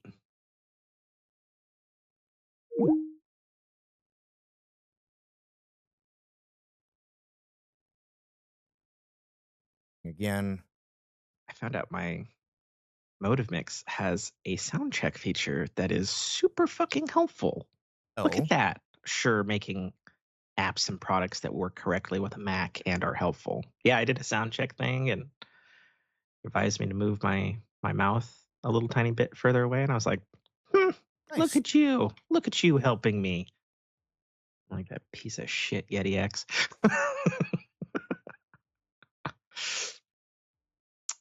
Okay, I've got Twitch up. I've got Minute up. Okay, but you can't hear your stream currently going on, right? Correct, because I don't have it. Is it going right now? No. So that I could monitor the sound, I have a mute and monitor function on my soundboard, so I can hear it, but it's not passing through to stream. So that's good. That means I can sound check. That's perfect. That's what we want. Stream, but without having to have like a phone and going. Right. Yeah. Okay. Anything else breaks? And remember, let's do the cut in after your boops and beeps on the stream. Oh, you want to do the cut in after that or before that? I think we did it after that. After your countdown thing, and we officially went live and all the sound happened. Or we could do the countdown thing and we could do the cut in. We'll do it after the music stuff. Okay. Specifically because I'm going to cut that stuff anyway and replace it with the front end from mine, which will be the crisp original version. Yes. As opposed to the stream version. Yes. So yeah, we'll do. You'll start the stream. You'll do the pregame music or whatever. You'll do your little countdown thing that you got. And then you'll do, obviously, the music intros. I'll have a breather. I'll look at you and I'll go 3, 2, 1, cut in. We'll go cut in. And then we will start the episode properly with my laborious intro. We'll see how good my ringside announcer voice is. Ready? Starting. Okay.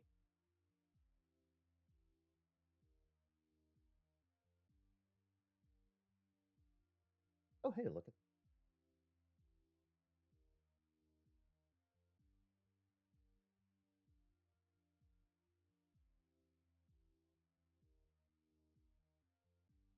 I just hit all the things.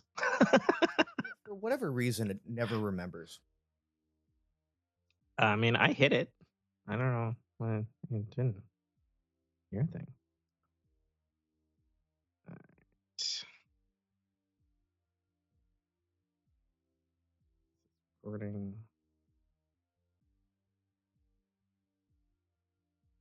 You can see the Twitch feed just fine.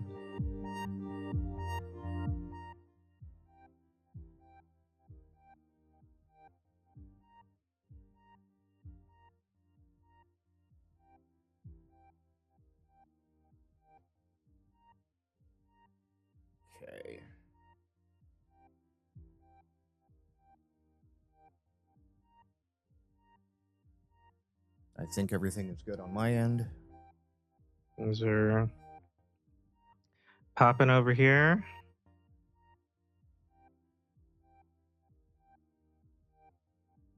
Give me one more sound check, please. Sound check, testing, 1, 2, 3, 1, 2, and 3.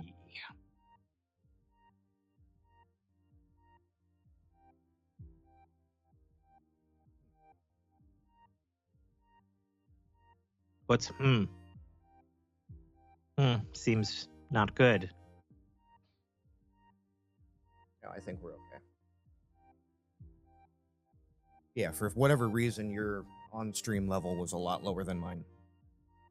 Oh, weird. Yeah. That's got to be an OBS thing, yeah? Yep. Okay.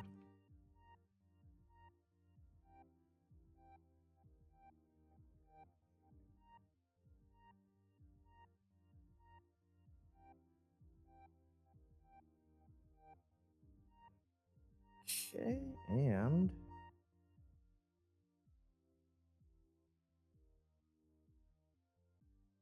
Listening to a Dynamic Works Productions podcast. This show is available on iTunes, Stitcher Radio Network, and many, many more podcast services around the world. You can find all our content, music, videos, books, podcasts, and more on our website, www.dynamicworksproductions.com. Have questions, comments, or concerns for us? Head on over to the social tab on www.dynamicworksproductions.com if you'd like to talk to us. Now, on with the show.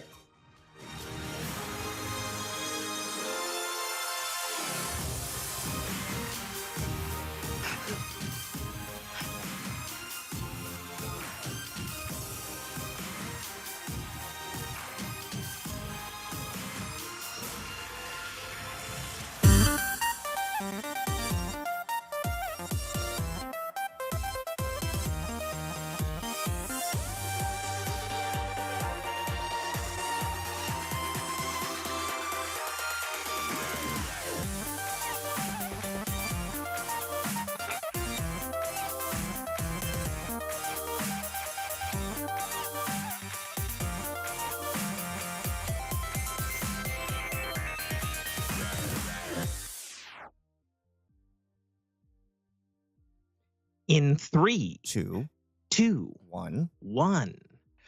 Cut in.